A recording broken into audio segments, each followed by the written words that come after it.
انسان ہے اور جرم بھی ہے، چھوٹا جرم یا بڑا جرم، اس کا انحصار مجرم کے حالات اور سوچ پر ہوتا ہے۔ کوئی چھوٹے جرم کو بھی بڑا سمجھتا ہے اور کوئی قتل جیسے بھیانک اور سفاک جرم کا ارتکاب کرتے ہوئے لمحہ بھر کو بھی نہیں کپکپاتا۔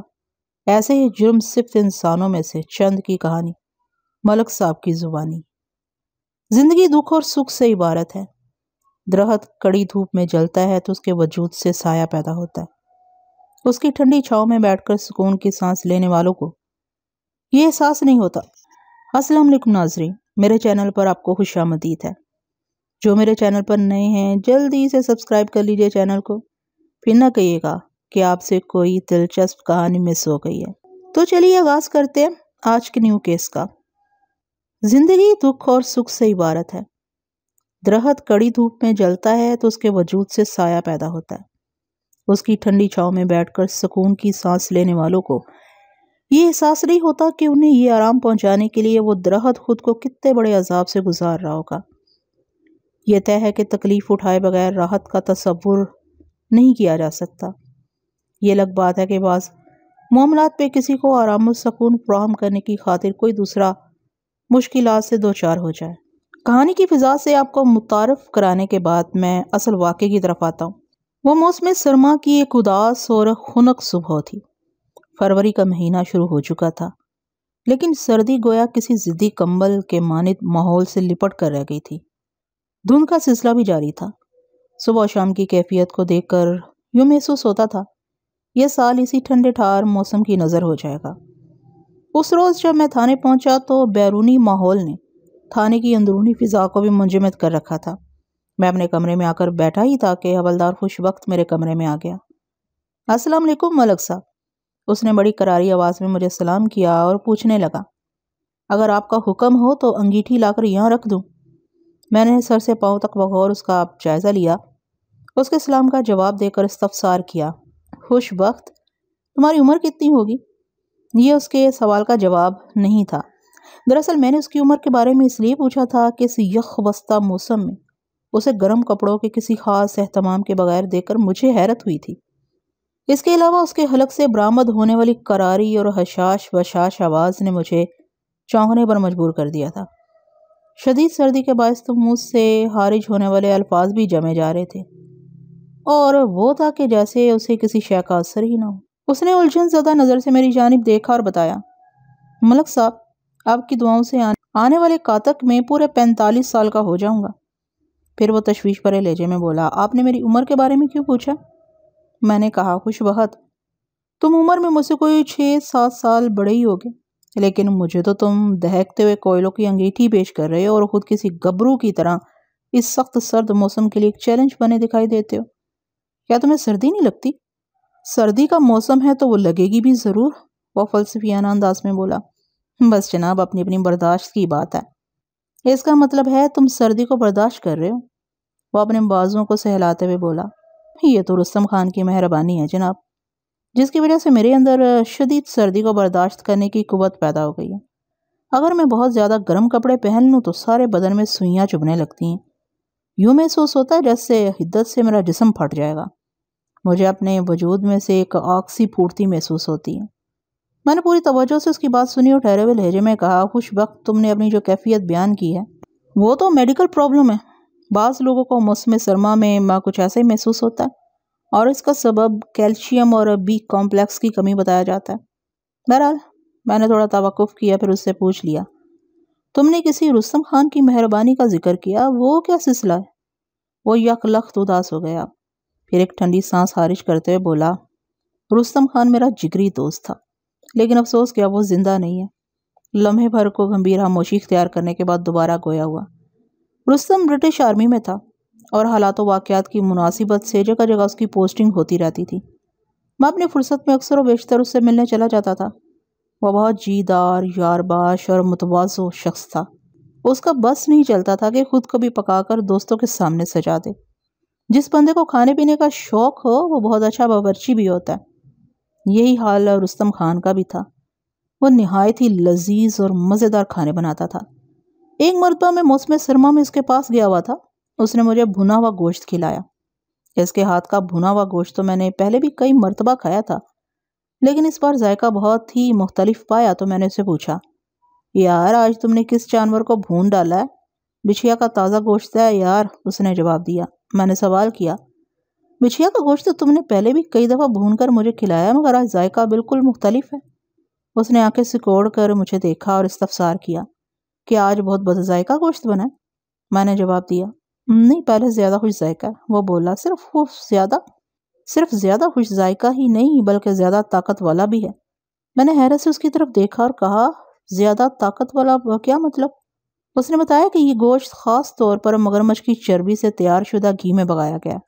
میں نے استجابیہ انداز میں چونک کر اس کی طرف دیکھا تو وہ وضاحت کرتے بولا، میرے ایک دوست نے پتہ نہیں کہاں سے ایک سیر گھی کا یہ ڈبہ مہیا کر کے مجھے دیا ہے۔ میں آدھا ختم کر چکا ہوں اور اپنے بدن میں اس کے بڑے امنگ افزاں اثرات محسوس کر رہا ہوں۔ انشاءاللہ دیکھنا تم بھی اس کی تعریف کرو گے۔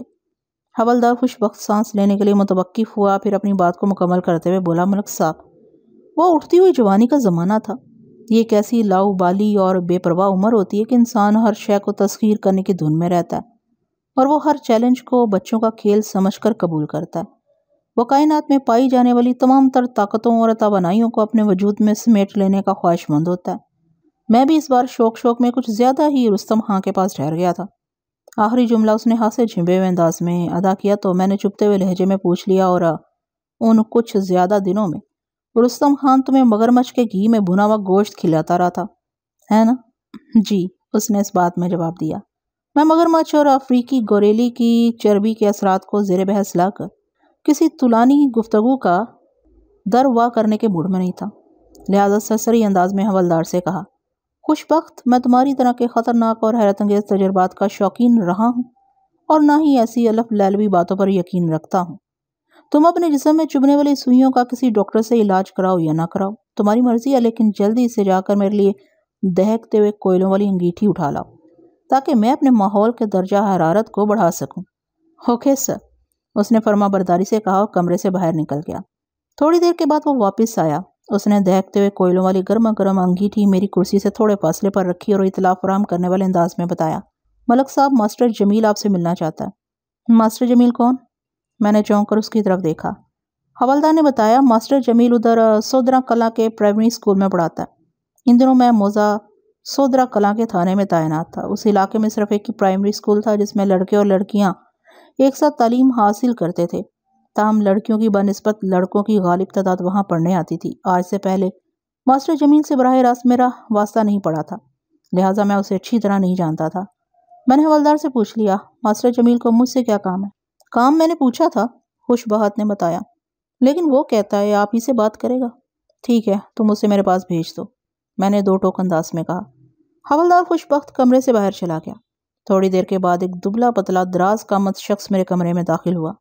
میرے قریب پہنچ کر اس نے مجھے سلام کیا اور سنسنی خیز نظر سے مجھے دیکھتے ہوئے بولا، میرا نام جمیل احمد ہے، ماسٹر جمیل۔ میں نے اس کے سلام کا جواب دینے کے بعد ایک کرسی کی جانب اشارہ کرتے ہوئے مہربان لہجے میں کہا، بیٹھ جائیں ماسٹر صاحب۔ وہ باآہستگی ایک کرسی پر بیٹھ گیا اور ہاتھ میں پکڑے ہوئے کپڑے کے تھیلے کو اس نے کمرے کے فرش پر رکھ دیا۔ میں نے سوالیہ نظر سے اس کی طرف دیکھتے ہوئے استفسار کیا، جی ماسٹر صاحب، اتنی ٹھنڈی ٹھار صبح کو آپ کو مجھ سے کیا کام پڑ گیا؟ سب خیریت تو ہے نا؟ میرا خیال ہے خیریت نہیں ہے، اس نے مبہم سے انداز میں کہا اور نیچے رکھے ہوئے تھیلے کو اٹھا کر میری جانب بڑھاتے ہوئے بولا، آپ خود دیکھ لیں جناب۔ میں نے الجھن زدہ انداز میں اس کے ہاتھ سے مذکورہ تھیلا لے لیا۔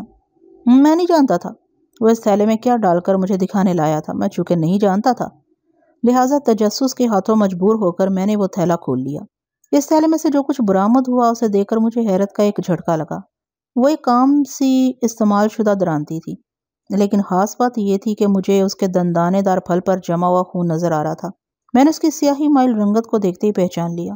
وہ خون تھا جو خشک ہو جانے کے بعد اپنا اصل رنگ و روپ کھو چکا تھا۔ میرے فوری اور محتاط اندازے کے مطابق اس خون کو جم کر خشک ہوئے 2 ماہ سے زیادہ عرصہ گزر چکا تھا۔ میں نے خون آلودہ درانتی کو اپنے ہاتھوں میں گھما پھرا کر بغور اس کا جائزہ لیا، پھر سوالیہ نظر سے ماسٹر جمیل کی طرف دیکھتے ہوئے پوچھا، ماسٹر صاحب، اس درانتی کی کیا کہانی ہے؟ مجھے اس بارے میں کچھ بھی معلوم نہیں ہے جناب، وہ سنجیدہ لہجے میں بولا۔ میں اسے آپ کے پاس اسی لیے لایا ہوں تاکہ آپ اسے منسوب کہانی کا پتہ چلا سکیں۔ میں نے گہری سانس خارج کی اور پوچھا، یہ درانتی آپ کو کہاں سے ملی ہے؟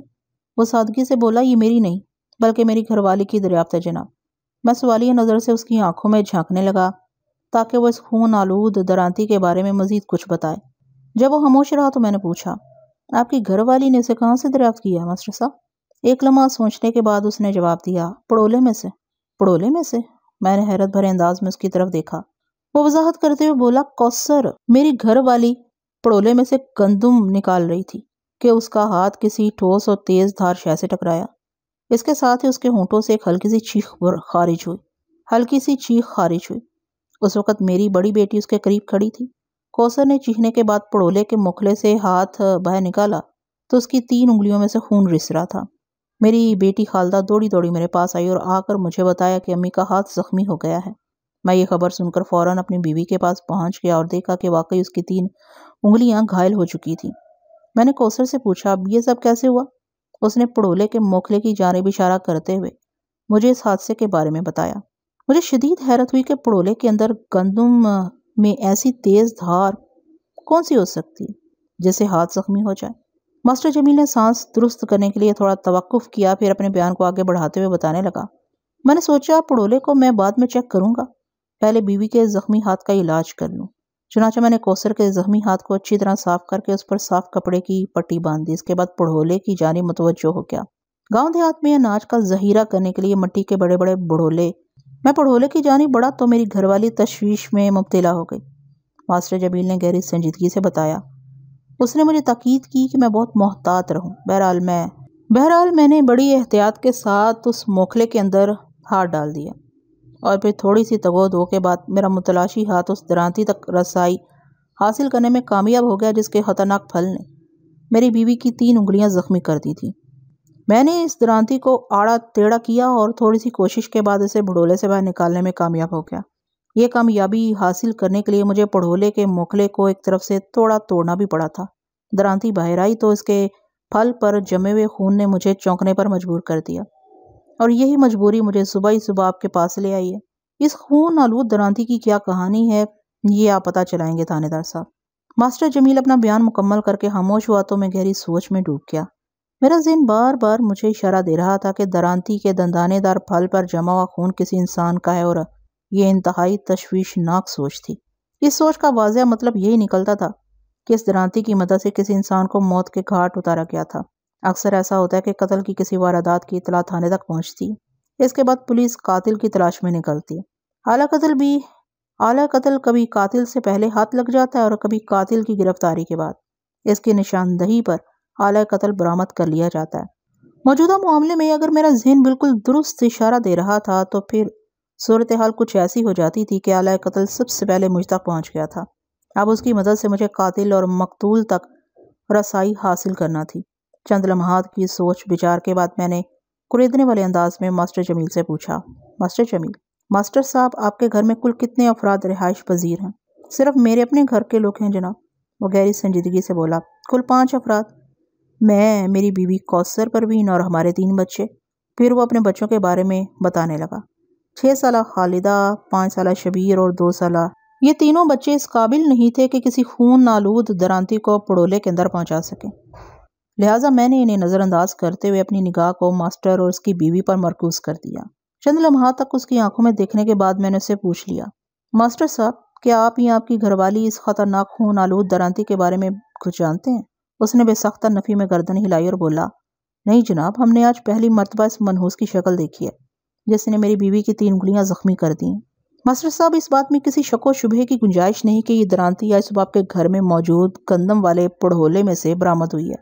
وہ پڑھولا چونکہ آپ کے گھر میں ہے، لہٰذا درانتی کے بارے میں آپ سے استفسار کر رہا ہوں۔ آپ اس درانتی سے اپنی لاعلمی کا اظہار کر رہے ہیں۔ اس صورتحال میں سوال یہ پیدا ہوتا ہے کہ خون آلود درانتی گندم والے پڑھولے کے اندر کیسے پہنچ گئی؟ یہی بات میری سمجھ میں بھی نہیں آ رہی نا تھانے دار صاحب، وہ قدرے الجھن زدہ لہجے میں بولا۔ آپ کو یقیناً معلوم ہوگا، میں موضع سودرا کلا کے گورنمنٹ پرائمری اسکول میں جماعت 4 کو پڑھاتا ہوں۔ یہی ماسٹری میرا روزگار ہے۔ زراعت اور کھیتی باڑی سے کبھی میرا تعلق نہیں رہا، اس لیے درانتیاں ایسے ہی کسی اور زرعی آلے کا میرے گھر میں پایا جانا ناممکنات میں سے ہے۔ پتہ نہیں یہ کم بخت کیسے گندم والے پڑولے میں پہنچ گئی۔ اس کی وضاحت میں بڑی معقولیت پائی جاتی تھی۔ میں نے چند لمحے اس کی باتوں پر غور کرنے پر پوچھا، ماسٹر صاحب، یہ بھی تو ہو سکتا ہے کہ کسی اور شخص نے خون آلود درانتی کو گندم والے پڑھولے میں چھپا دیا اور وہ رفتہ رفتہ گندم کے ساتھ سرکتے ہوئے نیچے مکھلے تک پہنچ گئی ہو۔ ایسا نہیں ہو سکتا جناب۔ وہ بڑی شدت سے نفی میں سر ہلانے لگا۔ میں نے اس قطعیت پر حیرت سے پوچھا، کیوں نہیں ہو سکتا؟ وہ وضاحت کرتے ہوئے بولا، جناب جب سے ہم اس گھر میں آئے ہیں بس ہم پانچوں ہی یہاں رہ رہے ہیں۔ ایسا کوئی بھی اس دوران میں ہمارے گھر میں نہیں آیا جس پر اس قسم کا شک کیا جا سکتا ہو۔ مجھے یوں محسوس ہوتا ہے یہ درانتی پہلے ہی سے گندم والے پڑھولے میں موجود تھی۔ پہلے؟ میں نے چونک کر اس کی طرف دیکھا۔ پہلے کب سے؟ اب میرا مطلب ہے ہمارے اس گھر میں آنے سے پہلے۔ ماسٹر جمیل کا بیان کسی سنسنی خیز انکشاف سے کم نہیں تھا۔ میں پوری طرح اس کی طرف متوجہ ہو گیا اور تیز لہجے میں پوچھا، ماسٹر صاحب آپ کی باتوں سے یہ ظاہر ہوتا ہے کہ اس گھر میں آنے سے قبل آپ کہیں اور رہتے تھے؟ جی تھانے دار صاحب، وہ اس بات میں گردن ہلاتے ہوئے بولا، پہلے ہم چک نمبر 42 جیم بے میں رہتے تھے۔ چک 42 جیم بے موزہ سودرا کلاں سے لگ بھگ 5 میل دور ہے۔ میں روزانہ سائیکل پر اسکول آتا جاتا تھا۔ اس آمد و رفت میں اچھا خاصا وقت ضائع ہو جاتا تھا۔ پھر مجھے پتا چلا کہ سودرا کلاں میں ایک گھر فروخت ہو رہا ہے۔ میں نے اپنی گھر والی سے مشورہ کیا، وہ میری ہمنوا ثابت ہوئی، لہٰذا اپنی آسانی اور سہولت کے لیے میں نے سودرا کلاں میں گھر لے لیا۔ بس اتنی سی بات ہے۔ آپ کو اس گھر میں آئے ہوئے کتنا عرصہ ہوا ہے؟ اس کے خاموش ہوتے ہی میں نے پوچھا۔ اس نے بتایا، کم و بیش 2 ماہ ہوئے ہیں جناب۔ اس کے جواب نے ایک مرتبہ پھر مجھے چونکا دیا۔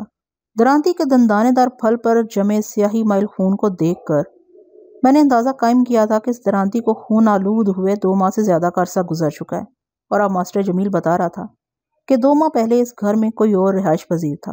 اسی تناظر میں نے اسے سوال کیا، ماسٹر صاحب آپ نے یہ گھر کس سے خریدا ہے؟ عنایت حسین سے، اس نے جواب دیا۔ اس کا مطلب ہے آپ سے پہلے اس گھر میں عنایت حسین رہتا تھا؟ جی ہاں، اس نے اس بات میں جواب دیا۔ میں نے ایک فوری خیال کے تحت پوچھا، ماسٹر صاحب کیا ان 2 ماہ میں آپ نے گندم والے پڑھولے میں خود کوئی گندم ڈالی تھی؟ اس نے نفی میں گردن ہلائی اور بتایا، اس گھر میں 2 پڑھولے ہیں، ایک میں چاول اور دوسرے میں گندم کو محفوظ کیا جاتا ہے۔ عنایت حسین نے یہ گھر میرے ہاتھ فروخت کرتے ہوئے بتایا تھا کہ دونوں پڑھولے اناج سے بھرے ہوئے ہیں، لہٰذا ہمیں کئی ماہ تک ان کو دوبارہ بھرنا نہیں پڑے گا۔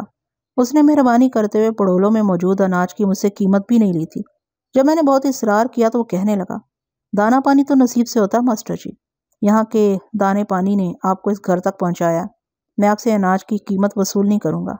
بے سختہ میری زبان سے نکلا، لگتا ہے عنایت حسین کی ساری مہربانی گندم والے پڑھولے میں بند تھی جو موکھلے میں سے درانتی کی شکل میں آپ نے باہر کھینچ نکالی ہے۔ ماسٹر جمیل تشویش بھری نظر سے میری طرف دیکھتے ہوئے بولا، تھانے دار صاحب کیا آپ بھی اسی انداز میں سوچ رہے ہیں جیسے خیالات میرے ذہن میں آ رہے ہیں؟ آپ کیا سوچ رہے ہیں ماسٹر صاحب؟ میرا خیال ہے یہ خون آلود درانتی کسی واردات میں استعمال ہوئی ہے۔ میں نے اس بات میں سر ہلاتے ہوئے کہا، میرے اندازے کے مطابق وہ واردات بڑی سنگین ہوگی، کوئی قتل ایسی واردات۔ ماسٹر جمیل متفکر لہجے میں بولا، میرا خیال ہے عنایت حسین اس خون آلود درانتی کے بارے میں ضرور جانتا ہوگا۔ ہاں ہو سکتا ہے۔ پھر میں نے ماسٹر جمیل سے پوچھا، کیا عنایت حسین کی رہائش بھی ادھر سودرا کلا ہی میں ہے؟ نہیں جناب، وہ تو یہ گھر مجھے فروخت کر کے کہیں چلا گیا، جمیل احمد نے جواب دیا۔ اس جواب سے سنسنی خیزی جھلکتی تھی۔ میں نے فوراً پوچھا، وہ کہاں گیا؟ مجھے اس کے بارے میں کچھ پتہ نہیں جناب۔ کمال ہے، میں نے الجھن بھرے لہجے میں کہا، آپ نے اس سے اتنا بھی نہیں پوچھا کہ وہ سودرا کلا کو چھوڑ کر کہاں جا رہا ہے؟ مجھے کیا پتا تھا جناب کے بعد میں کوئی ایسی صورتحال پیش آ جائے گی، وہ قدر بیزاری سے بولا۔ میں اصل میں اپنے کام سے کام رکھنے والا بندہ ہوں، وہ گھر بیچنا چاہ رہا تھا اور مجھے گھر کی ضرورت تھی۔ ہمارے درمیان رقم کا معاملہ طے ہوا، میں نے ادائی کی اور اس نے اپنا گھر میرے حوالے کر دیا۔ اللہ خیر صلی۔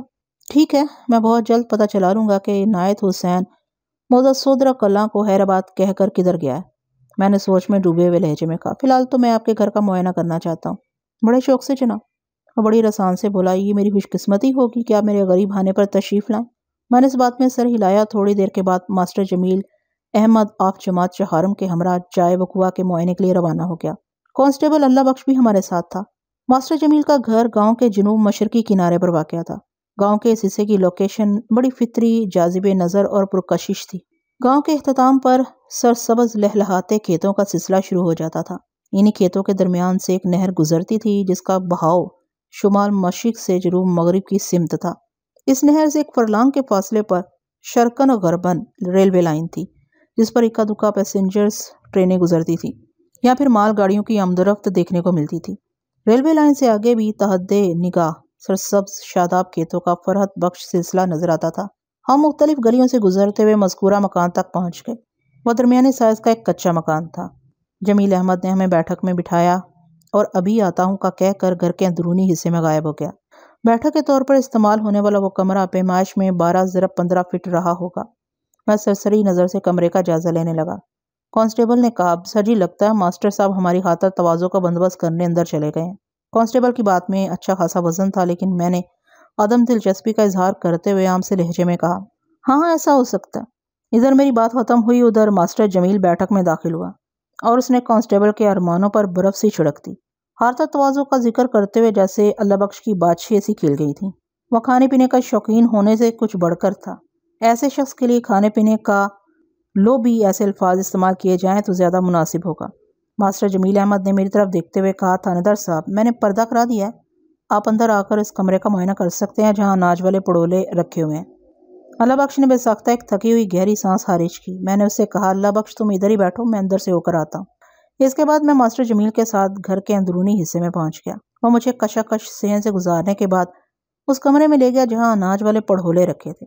ماسٹر کے گھر میں آ کے پیچھے 4 کمرے قطار میں بنے ہوئے تھے اور ان کے پہلوں میں کشادہ صحن تھا۔ اس قطار کا پہلا کمرہ بیٹھک کے طور پر استعمال ہو رہا تھا۔ اس کے بعد 2 رہائشی کمرے تھے اور سب سے آخر میں پڑولوں والا کمرہ۔ ایک طرح سے اس کمرے کو اسٹور روم کہا جا سکتا تھا۔ وہاں پر متروک اور مستعمل دونوں قسم کی اشیاء موجود تھیں۔ میں پڑھولوں کی جانب متوجہ ہو گیا۔ تھانے دار صاحب گندم والا پڑھولا یہی ہے، درانتی اسی پڑھولے میں سے نکلی ہے۔ میں نے مذکورہ پڑھولے کی طرف بڑھتے ہوئے اس بات میں گردن ہلا دی۔ میں نے گندم والے پڑھولے کے مکھلے کا جائزہ لیا۔ مکھلے کا ایک حصہ مجروح تھا۔ اس کے بارے میں مجھے ماسٹر جمیل نے تھانے ہی میں بتا دیا تھا۔ خون آلود درانتی کو کھینچ کر باہر نکالتے ہوئے اس مکھلے کے کنارے کو تھوڑا سا توڑنا پڑا تھا۔ میں مکھلے کے تنقیدی جائزے کے بعد اٹھ کر کھڑا ہو گیا اور ماسٹر جمیل کی طرف دیکھتے ہوئے بولا، ماسٹر صاحب میں اس پڑولے کے اوپر والے حصے کو دیکھنا چاہتا ہوں۔ اوپر والے حصے سے میری مراد پڑولے کی چھت تھی، جہاں سے پڑولے کے اندر اناج بھرا جاتا ہے۔ ماسٹر جمیل نے کہا، ٹھہرے جناب میں چوکی لے کر آتا ہوں۔ پڑولے کی اونچائی 8 فٹ کے قریب تھی، لہٰذا کسی چیز پر چڑھے بغیر اس کی چھت کا معائنہ ممکن نہیں تھا۔ 2 منٹ کے بعد ماسٹر جمیل ایک چوکی لے کر واپس آ گیا۔ مذکورہ چوکی کی اونچائی لگ بھگ 2 فٹ تھی۔ میں نے چوکی کو پڑھولے کے ساتھ لگا دیا، پھر اس پر کھڑے ہو کر پڑھولے کی چھت کا جائزہ لینے لگا۔ میرا قد 6 فٹ سے نکلتا ہوا تھا۔ 2 فٹ چوکی کی اونچائی اس میں شامل ہوئی تو میرا دائرہ کار 8 فٹ تک پہنچ گیا۔ میں نے پڑھولے کے اوپری حصے کو اچھی طرح دیکھ لیا۔ وہاں مجھے کوئی بھی قابل گرفت شے نظر نہ آئی۔ اس سے اگلا مرحلہ پڑھولے کے اندر جھانکنے کا تھا، مگر اس مقصد کو پورا کرنے کے لیے تھوڑا اور بلند ہونا ضروری تھا۔ میں نے چوکی پر کھڑے کھڑے ماسٹر جمیل سے پوچھا، کوئی اور چوکی مل جائے گی؟ ایک چوکی ہے گھر میں چھوٹی، اس نے جواب دیا، لیکن وہ 1 فٹ سے زیادہ اونچی نہیں ہوگی۔ ٹھیک ہے تم وہ چوکی لے آؤ، میں نے حتمی لہجے میں کہا، اس سے کام چل جائے گا۔ اگر میں زمین سے مزید 1 فٹ بھی بلند ہو جاتا تو ڈھکنا اٹھا کر بھڑولے کے اندر جھانکا جا سکتا تھا۔ تھوڑی دیر کے بعد ماسٹر جمیل مذکورہ چوکی لے کر میرے پاس آ گیا۔ 1 فٹی یہ چوکی پہلے والی چوکی سے رقبے اور پھیلاؤ میں کم و بیش آدھی تھی۔ میں نے بس سہولت اسے 2 فٹی چوکی پر جمایا اور احتیاط سے اس کے اوپر چڑھ گیا۔ اگلے ہی لمحے گندم والے پڑھولے کے اندر جھانک کر اس کا جائزہ لے رہا تھا۔ اپنی تفتیشی کوشش سے مطمئن ہونے کے بعد میں نیچے اتر آیا اور ماسٹر جمیل سے کہا، کیا تم لوگ آج کل فاقہ کشی کر رہے ہو؟ نہیں جناب، ایسی تو کوئی بات نہیں، وہ حیرت سے میری طرف دیکھتے ہوئے بولا۔ اللہ کے فضل سے ہم لوگ پیٹ بھر کر کھانا کھاتے ہیں، ایسا کبھی نہیں ہوا کہ کسی رات ہم میں سے کوئی بھوکا سویا ہو۔ اچھا، میں نے تیکھے لہجے میں کہا، مگر ایسا نظر تو نہیں آ رہا۔ وہ مزید الجھ کے اور پوچھنے لگا، آپ ایسا کیوں کہہ رہے ہیں جناب؟ تم نے بتایا ہے کہ 2 ماہ قبل جب تم لوگ آ کر اس گھر میں آباد ہوئے تو اناج والے یہ دونوں پڑھولے مکمل طور پر بھرے ہوئے تھے۔ میں نے اس کی الجھن دور کرنے کی خاطر وضاحت کرتے ہوئے کہا، میں نے گندم والے پڑھولے کے اندر جھانک کر دیکھا ہے، آدھے سے بھی زیادہ پڑھولا گندم سے بھرا ہوا ہے، بلکہ یہ کہیں تو زیادہ مناسب ہوگا کہ اس پڑھولے سے ابھی چند سیر گندم ہی نکالی گئی ہے۔ اس وضاحت سے وہ میرے مقصد کی تہ میں اتر گیا اور جلدی سے بولا، تھانے دار صاحب، بات دراصل یہ ہے کہ میری گھر والی اور تینوں بچے چاول بہت شوق سے کھاتے ہیں، لہٰذا ہمارے گھر میں گندم کی بنسبت چاول کا استعمال زیادہ ہے، بس اتنی سی بات ہے۔ میں ماسٹر جمیل کی اتنی سی بات سے مطمئن ہو گیا اور ٹھہرے ہوئے لہجے میں اس سے کہا، ماسٹر صاحب میں نے گندم والے پڑھولے کا اچھی طرح جائزہ لے لیا، لیکن میں اپنی تسلی کی خاطر ایک کام کروانا چاہتا ہوں، اور وہ کام آپ کریں گے اپنی گھر والی کی مدد سے۔ جی بتائیں کیا کام ہے؟ وہ سوالیہ نظر سے مجھے دیکھنے لگا۔ میں نے وضاحتی انداز میں کہا، آج اسکول سے تو آپ کی چھٹی ہو ہی چکی ہے، یہ دن آپ اپنے گھر میں گزاریں۔ میں چاہتا ہوں کہ آپ اپنی گھر والی کی مدد سے دونوں پڑھولوں کے اناج کو باہر نکال لیں اور باریک بینی سے اناج کا جائزہ لیں۔ ممکن ہے اس اناج میں سے کوئی ایسی شے برآمد ہو جائے جو خون آلود درانتی کی تفتیش کے سلسلے میں معاون ثابت ہو۔ میں نے لمحے بھر کے لیے توقف کیا، پھر اضافہ کرتے ہوئے کہا، آپ کو زحمت تو ہوگی لیکن قانون کی مدد کرنا آپ پر بھی لازم ہے۔ اس تفتیشی کارروائی کے بعد آپ اناج کو اس کے مخصوص پڑولے میں ڈال سکتے ہیں۔ وہ فراخ دلی سے بولا، زحمت والی کوئی بات نہیں جناب، آپ بے فکر ہو جائیں، میں آج کا سورج غروب ہونے سے پہلے یہ کام کر ڈالوں گا۔ شاباش، مجھے آپ سے یہی امید تھی ماسٹر صاحب، میں نے سراہنے والے انداز میں کہا، اور اگر اس اناج میں سے کوئی قابل ذکر شے برآمد ہو جائے تو آپ اسے لے کر فوراً میرے پاس تھانے آ جائیں گے۔ ضرور جناب، اس نے سر کو اس باتی جنبش دی، میں آپ کے حکم کی تعمیل کروں گا، اور اس تعمیل کے دوران میں آپ ایک احتیاط کو پیش نظر رکھیں گے۔ میرے لہجے میں اتنی سنجیدگی تھی کہ وہ سوالیہ نظر سے مجھے دیکھنے لگا۔ میں نے اس سنجیدگی کو برقرار رکھتے ہوئے کہا، آپ باری باری دونوں اناج کا جائزہ لیں گے، ایک اناج کو پڑھولے میں سے نکالنے کے بعد اس کا معائنہ کریں گے اور مطمئن ہونے کے بعد اسے واپس پڑھولے میں بھر دیں گے، تب جا کر آپ دوسرے پڑھولے کے ساتھ کارروائی شروع کریں گے۔ اگر آپ نے میری ہدایت پر منوان عمل نہ کیا تو بڑی گڑبڑ ہو جائے گی۔ وہ استجابیہ نظر سے میری طرف دیکھتے ہوئے بولا، کیسی گڑبڑ ہے جناب؟ اگر دونوں اناج ایک ہی وقت میں پڑھولوں سے باہر نکالے گئے تو اس بات کے امکانات بہت قوی ہیں کہ وہ آپس میں مل جائیں گے۔ میں نے بدستور ٹھہرے ہوئے سنجیدہ لہجے میں کہا، اس ملاپ سے گڑبڑ یہ ہوگی کہ تمہارے بچے اور گھر والی تم سے ناراض ہو جائیں گے، گندم ملے چاول انہیں پسند نہیں آئیں گے، اور ان کی حفقی آپ کے گھر کے امن و امان کے لیے ایک سنگین خطرہ بھی ثابت ہو سکتی ہے۔ اس نے ایک اطمینان بھری گہری سانس خارج کی اور زیر لب مسکراتے ہوئے بولا، جناب آپ بڑا شائستہ مذاق کرتے ہیں۔ میں اس کی میت میں پڑولوں والے کمرے سے نکل گیا۔ ماسٹر جمیل کے گھر میں ہمارا داخلہ بیٹھک کے بیرونی دروازے سے ہوا تھا۔ اب مجھے گھر کے اندرونی حصے کو دیکھنے کا موقع مل رہا تھا۔ گھر کا مرکزی داخلی دروازہ ایک چھت دار برآمدے میں کھلتا تھا۔ اس برآمدے میں بیٹھک کا ایک دروازہ بھی کھلتا تھا جو گھر کے اندرونی حصے سے بیٹھک میں آمد و شد کا وسیلہ تھا۔ مذکورہ برآمدے سے آگے کشادہ صحن تھا، اسی صحن میں بیٹھک سے متصل کمرے کا دروازہ کھلتا تھا۔ بعد کے 2 کمروں میں جانے کے لیے کمرہ در کمرہ آگے بڑھنا پڑتا تھا۔ صحن کے اختتام پر باورچی خانہ اور غسل خانہ پہلو بہ پہلو بنے ہوئے تھے۔ اس کے ساتھ ہی ایک تنگ سا راستہ مکان کی عقبی سمت کو نکلتا تھا۔ اس راستے نے میری توجہ اپنی جانب مبذول کر لی، میں اسی طرف بڑھ گیا۔ ماسٹر جمیل کے ہمراہ میں مذکورہ راستے سے گزر کر مکان کے عقبی حصے میں پہنچ گیا۔ یہاں میں نے ایک تنور لگا دیکھا، اس کے ساتھ ہی ایک دیوار کے قریب جانوروں کے چارے والی بڑی سی چوبی کنڈلی رکھی نظر آئی۔ کنڈلی کے نزدیک زمین میں 3-4 بڑے کھونٹے بھی گڑے دکھائی دے رہے تھے، مگر وہاں جانور نام کی کوئی شے وجود نہیں رکھتی تھی۔ ایک کونے میں خشک لکڑیاں اور اپلے بھی رکھے ہوئے تھے جو یقیناً چولہے تنور میں ایندھن کے طور پر استعمال ہوتے ہوں گے۔ میرے چہرے پر ابھرنے والی الجھن کو ماسٹر جمیل نے فوراً بھانپ لیا اور انکشاف انگیز لہجے میں بولا، تھانے دار صاحب یہ ساری جگہ بھی اس مکان ہی کا حصہ ہے۔ پھر اس نے ایک دیوار کو تھپتھپاتے ہوئے بتایا، اس کے پیچھے پڑولوں والا کمرہ ہے جہاں تھوڑی دیر پہلے آپ موجود تھے۔ دراصل اس جگہ کو عنایت حسین مویشیوں کی دیکھ ریکھ کے لیے استعمال کر رہا تھا۔ مجھے مویشی پالنے کا شوق ہے اور نہ ہی انہیں سنبھالنے کا طریقہ آتا ہے، لہٰذا یہ جگہ آپ کو خالی دکھائی دے رہی ہے۔ البتہ اس نے جملہ نامکمل چھوڑ کر ایک طویل سانس لی، پھر اپنی بات کو آگے بڑھاتے ہوئے بولا، البتہ اس تنور کی ہمیں ضرورت تھی، اس لیے یہ ہمارے استعمال میں ہے۔ میں نے اپنے سر کو اس باتی جنبش دی، ایک مرتبہ پھر مکان کے ثقبی حصے کو تنقیدی نگاہ سے دیکھنے لگا۔ وہاں پر مجھے کوئی بھی اہم یا قابل گرفت چیز نظر نہ آئی، لیکن پتہ نہیں کیوں اس جگہ کا معائنہ کرتے ہوئے مجھے بڑا عجیب سا لگ رہا تھا۔ میں نے اپنے ذہن پر زور ڈال کر صورتحال کو سمجھنے کی کوشش کی، لیکن میں اپنے محسوسات کو کوئی نام نہ دے سکا، چنانچہ سر جھٹک کر اس خیال کو ذہن سے نکال دیا۔ میں ماسٹر جمیل کے ہمراہ واپس بیٹھک میں آ گیا۔ ہم بیٹھ چکے تو ماسٹر نے مجھ سے پوچھا، تھاندار صاحب آپ نے کیا اندازہ قائم کیا ہے؟ میں نے سوچ میں ڈوبے ہوئے لہجے میں جواب دیا، اس بات میں تو کسی شک و شبے کی گنجائش نہیں کہ خون آلود درانتی کسی واردات میں استعمال ہوئی ہے۔ اس کے دندانے دار پھل پر جمع خون کسی واردات ہی کی نشانی ہے۔ پھر جس پر اسرار انداز میں مذکورہ درانتی کو گندم والے پڑھولے میں چھپایا گیا ہے، اسے بھی جرم کی بو آتی ہے۔ بس یہ معلوم کرنا باقی ہے کہ واردات کب اور کہاں پیش آئی۔ ان سوالات کے درست جوابات تو عنایت حسین ہی دے سکتا ہے، لیکن عنایت حسین ملے گا کہاں؟ میں نے ماسٹر جمیل کی آنکھوں میں دیکھا، یہ آپ نہیں جانتے، وہ ندامت آمیز لہجے میں بولا، اگر مجھے پتا ہوتا کہ عنایت حسین یہاں سے کہاں منتقل ہوا تو میں آپ کو ضرور بتا دیتا۔ کوئی بات نہیں ماسٹر صاحب، آپ ذہن پر زیادہ زور نہ ڈالیں، میں نے رسانیت بھرے انداز میں کہا، آپ کو نہیں پتا تو میں پتا چلا لوں گا، اس کے آس پڑوس والوں کو ضرور کچھ خبر ہوگی۔ ویسے میں نے سوچنے والے انداز میں جملہ نامکمل چھوڑا اور ماسٹر جمیل کو ٹٹولتی ہوئی نظر سے تکنے لگا۔ وہ میرے دیکھنے کے اس انداز سے الجھن امیز بے چینی محسوس کرنے لگا۔ میں نے اس کی مشکل آسان کرتے ہوئے کہا، ویسے میرا خیال ہے ماسٹر صاحب کہ آپ کی گھر والی کو اس بارے میں کچھ سن ضرور ہوگی۔ عورتیں بہت جلد اپنا ڈاک خانہ ملا لیتی ہیں، ہو سکتا ہے اڑوس پڑوس والی عورتوں سے کچھ خبریں آپ کی بیوی تک بھی پہنچی ہوں۔ اس بارے میں آپ کیا کہتے ہیں؟ وہ متانہ سے بولا، میں آپ کے اندازے کی تردید نہیں کروں گا، لیکن حقیقت یہ ہے کہ میں نے کوثر سے کبھی اس حوالے سے سوال نہیں کیا، اور نہ ہی اس اللہ کی بندی نے خود مجھے کچھ بتایا، اور اس کی ایک وجہ بھی ہے۔ پہلے کبھی ایسی معلومات حاصل کرنے کی ضرورت ہی پیش نہیں آئی۔ درانتی کی برآمد کے بعد ہی عنایت حسین کے بارے میں مختلف سوالات اٹھے ہیں۔ میں نے ٹھہرے ہوئے لہجے میں کہا، ٹھیک ہے، پہلے کبھی ایسے استفسارات کی ضرورت پیش نہیں آئی، لیکن اب تو ایسا موقع ہے اور ضرورت پیدا ہو چکی ہے۔ آپ ذرا اپنی گھر والی کو ٹٹول کر تو دیکھیں، ہو سکتا ہے کوئی مفید بات معلوم ہو جائے۔ ویسے یہاں سے اٹھنے کے بعد میں آپ کے پڑوسیوں سے بھی پوچھ گچھ تو کروں گا ہی۔ میں آپ کی بات سے اتفاق کرتا ہوں تھانے دار صاحب۔ وہ اس بات میں گردن ہلاتے ہوئے بولا، پھر ایک جھٹکے سے اٹھ کر کھڑا ہو گیا اور فیصلہ کن لہجے میں کہا، میں ابھی اپنی گھر والی سے پوچھ کر آتا ہوں۔ ادھر ماسٹر جمیل کا جملہ مکمل ہوا، ادھر بیٹھک کے اندرونی دروازے پر دستک ہوئی۔ ماسٹر جمیل نے چونک کر ہماری جانب دیکھا اور تیزی سے دروازے کی طرف بڑھ گیا۔ مذکورہ دروازہ گھر کی اندرونی سمت یعنی چھتے ہوئے چھت دار برآمدے میں کھلتا تھا۔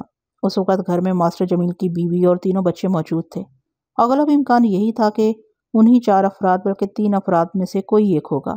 ماسٹر جمیل کے سب سے چھوٹے بچے شفاعت کو میں نے اس لیے خارج از امکان رکھا تھا کہ مجھے اس کی عمر لگ بھگ 2 سال بتائی گئی تھی، اور 2 سالہ بچہ اس انداز میں دستک دینے کے قابل نہیں ہوتا۔ ماسٹر نے بآہستگی دروازہ کھولا اور نیواں دروازے کے سامنے آ گیا۔ میں دیکھ نہ سکا کہ ادھ کھلے دروازے کی دوسری طرف کون تھا۔ بہرحال اگلے ہی لمحے وہ پلٹ آیا۔ اب اس کے ہاتھوں میں مجھے ایک ٹرے نظر آئی جس میں چند برتن سجے ہوئے تھے۔ مجھے یہ سمجھنے میں ذرا دقت محسوس نہ ہوئی کہ مذکورہ ٹرے میں ہماری خاطرداری کا سامان آیا تھا۔ ماسٹر جمیل نے مذکورہ ٹرے کو ایک چھوٹی سی میز پر سجا کر ہمارے سامنے رکھ دیا، پھر شائستہ لہجے میں بولا، آپ لوگ شروع کریں، میں کوثر سے بات کر کے آتا ہوں۔ اس تکلف کی کیا ضرورت تھی ماسٹر صاحب؟ کانسٹیبل اللہ بخش نے سرسری انداز میں کہا۔ میں بخوبی سمجھ رہا تھا کہ کانسٹیبل نے یہ بات محض رسم دنیا نبھانے کے لیے کھوکھلے انداز میں کہی تھی، ورنہ اس کے ذہن میں تو کچھ اسی قسم کے خیالات تھے۔ ماسٹر صاحب، ایسے نیک کاموں میں تاخیر مناسب نہیں ہوتی، آپ نے تو حد ہی کر دی۔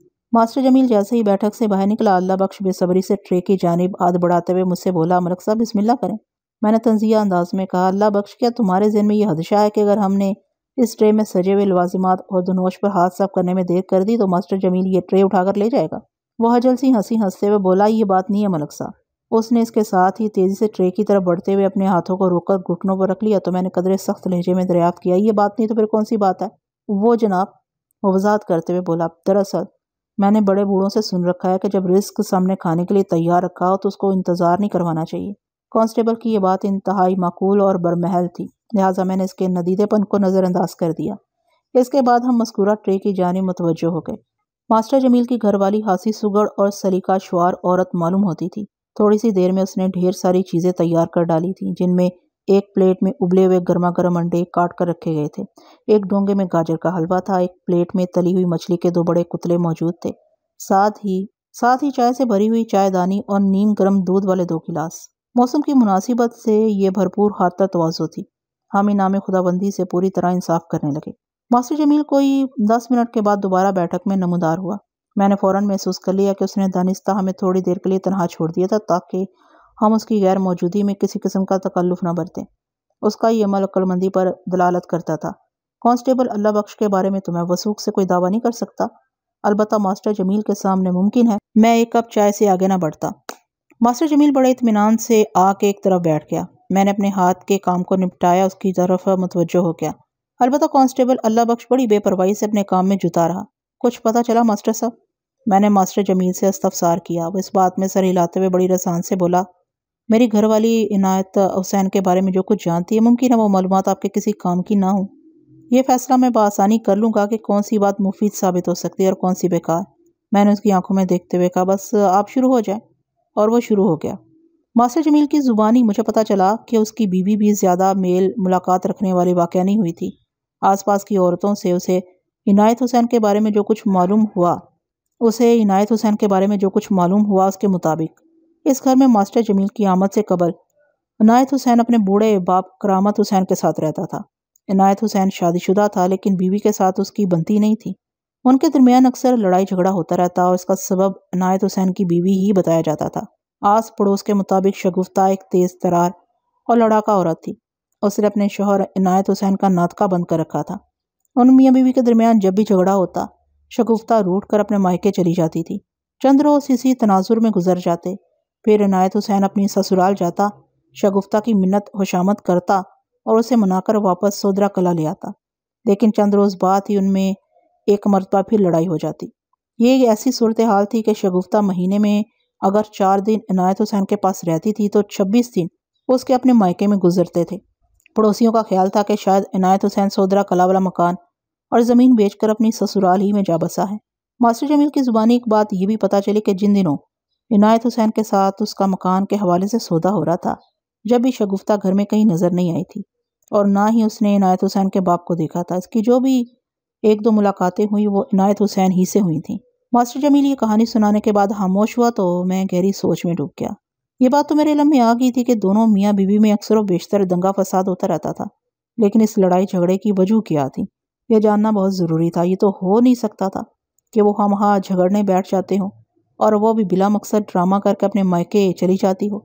میرا دل کہہ رہا تھا کہ اگر میں عنایت حسین اور شگفتہ کے درمیان واقعہ تنازع کا سراغ لگا لوں تو اس کیس کو چٹکی بجاتے میں حل کیا جا سکتا ہے۔ یہ سارے معاملات آپس میں جڑے ہوئے نظر آتے تھے۔ ماسٹر صاحب، میں نے اسی حدشاتی سوال کے جواب کی خاطر پوچھا، کیا آپ یہ معلوم کرنے میں کامیاب ہوئے ہیں کہ عنایت حسین اور شگفتہ کے درمیان جھگڑے کی اصل وجہ کیا تھی؟ اس نے نفی میں سر ہلاتے ہوئے جواب دیا، نہیں جناب، اس سلسلے میں کوئی ختمی اور ٹھوس بات سامنے نہیں آ سکی، یا یہ کہ کم از کم میرے علم میں نہیں ہے۔ کیا؟ میں نے مانی خیز انداز میں کہا، جو باتیں ابھی تک نامعلوم ہیں انہیں میں بہت جلد معلوم کر لوں گا۔ بہرحال آپ کے تعاون کا بہت بہت شکریہ۔ وہ کسی معقول اور شریف النفس انسان کی طرح بولا، یہ تمہارا فرض تھا تھانے دار صاحب۔ میں ماسٹر جمیل احمد کے گھر سے باہر نکل آیا۔ کانسٹیبل نے مجھ سے پوچھا، ملک صاحب آپ کیا ارادہ ہے؟ میرا ارادہ ہمیشہ نیکی رہتا ہے، میں نے پرخیال انداز میں جواب دیا۔ ہم تھانے جا رہے ہیں نا؟ اس نے سوالیہ نظر سے میری طرف دیکھتے ہوئے کہا۔ نہیں، تھانے میں ابھی تھوڑی دیر ہے، میں نے کہا۔ نہیں، تھانے جانے میں تھوڑی ابھی دیر ہے، میں نے کہا، 1-2 ضروری کام ابھی باقی ہیں، تم آؤ میرے ساتھ۔ وہ خاموشی سے میرے ہمراہ ہو لیا۔ عنایت حسین کا نام اس وقت میرے ذہن میں گردش کر رہا تھا اور مجھے یوں محسوس ہو رہا تھا کہ اس شخص کے بارے میں جب میری تحقیقات مکمل ہوں گی تو سنسنی خیز انکشافات کا انبار سا لگ جائے گا۔ یہ بڑی عجیب بات ہے کہ ماسٹر جمیل جتنی مرتبہ بھی عنایت حسین سے ملا اسے اس گھر میں اور کوئی شخص دکھائی نہیں دیا۔ عنایت حسین کا نام اس وقت میرے ذہن میں گردش کر رہا تھا اور مجھے یوں محسوس ہو رہا تھا کہ اس شخص کے بارے میں جب میری تحقیقات مکمل ہوں گی تو سنسنی خیز انکشافات کا انبار سا لگ جائے گا۔ یہ بڑی عجیب بات ہے کہ ماسٹر جمیل جتنی مرتبہ بھی عنایت حسین سے ملا اسے اس گھر میں اور کوئی شخص دکھائی نہیں دیا۔ شگفتہ کا روٹ کر مائکے میں جا بیٹھنا ایک معمول کی بات بن کر رہ گئی تھی، لیکن اس روٹنے کی وجہ ابھی تک سامنے نہیں آ سکی تھی اور یہ وجہ معلوم کرنا انتہائی ضروری تھا۔ ماسٹر جمیل کے گھر کے دائیں جانب نیاز علی کا مکان تھا اور بائیں طرف غلام لوہار رہائش پذیر تھا۔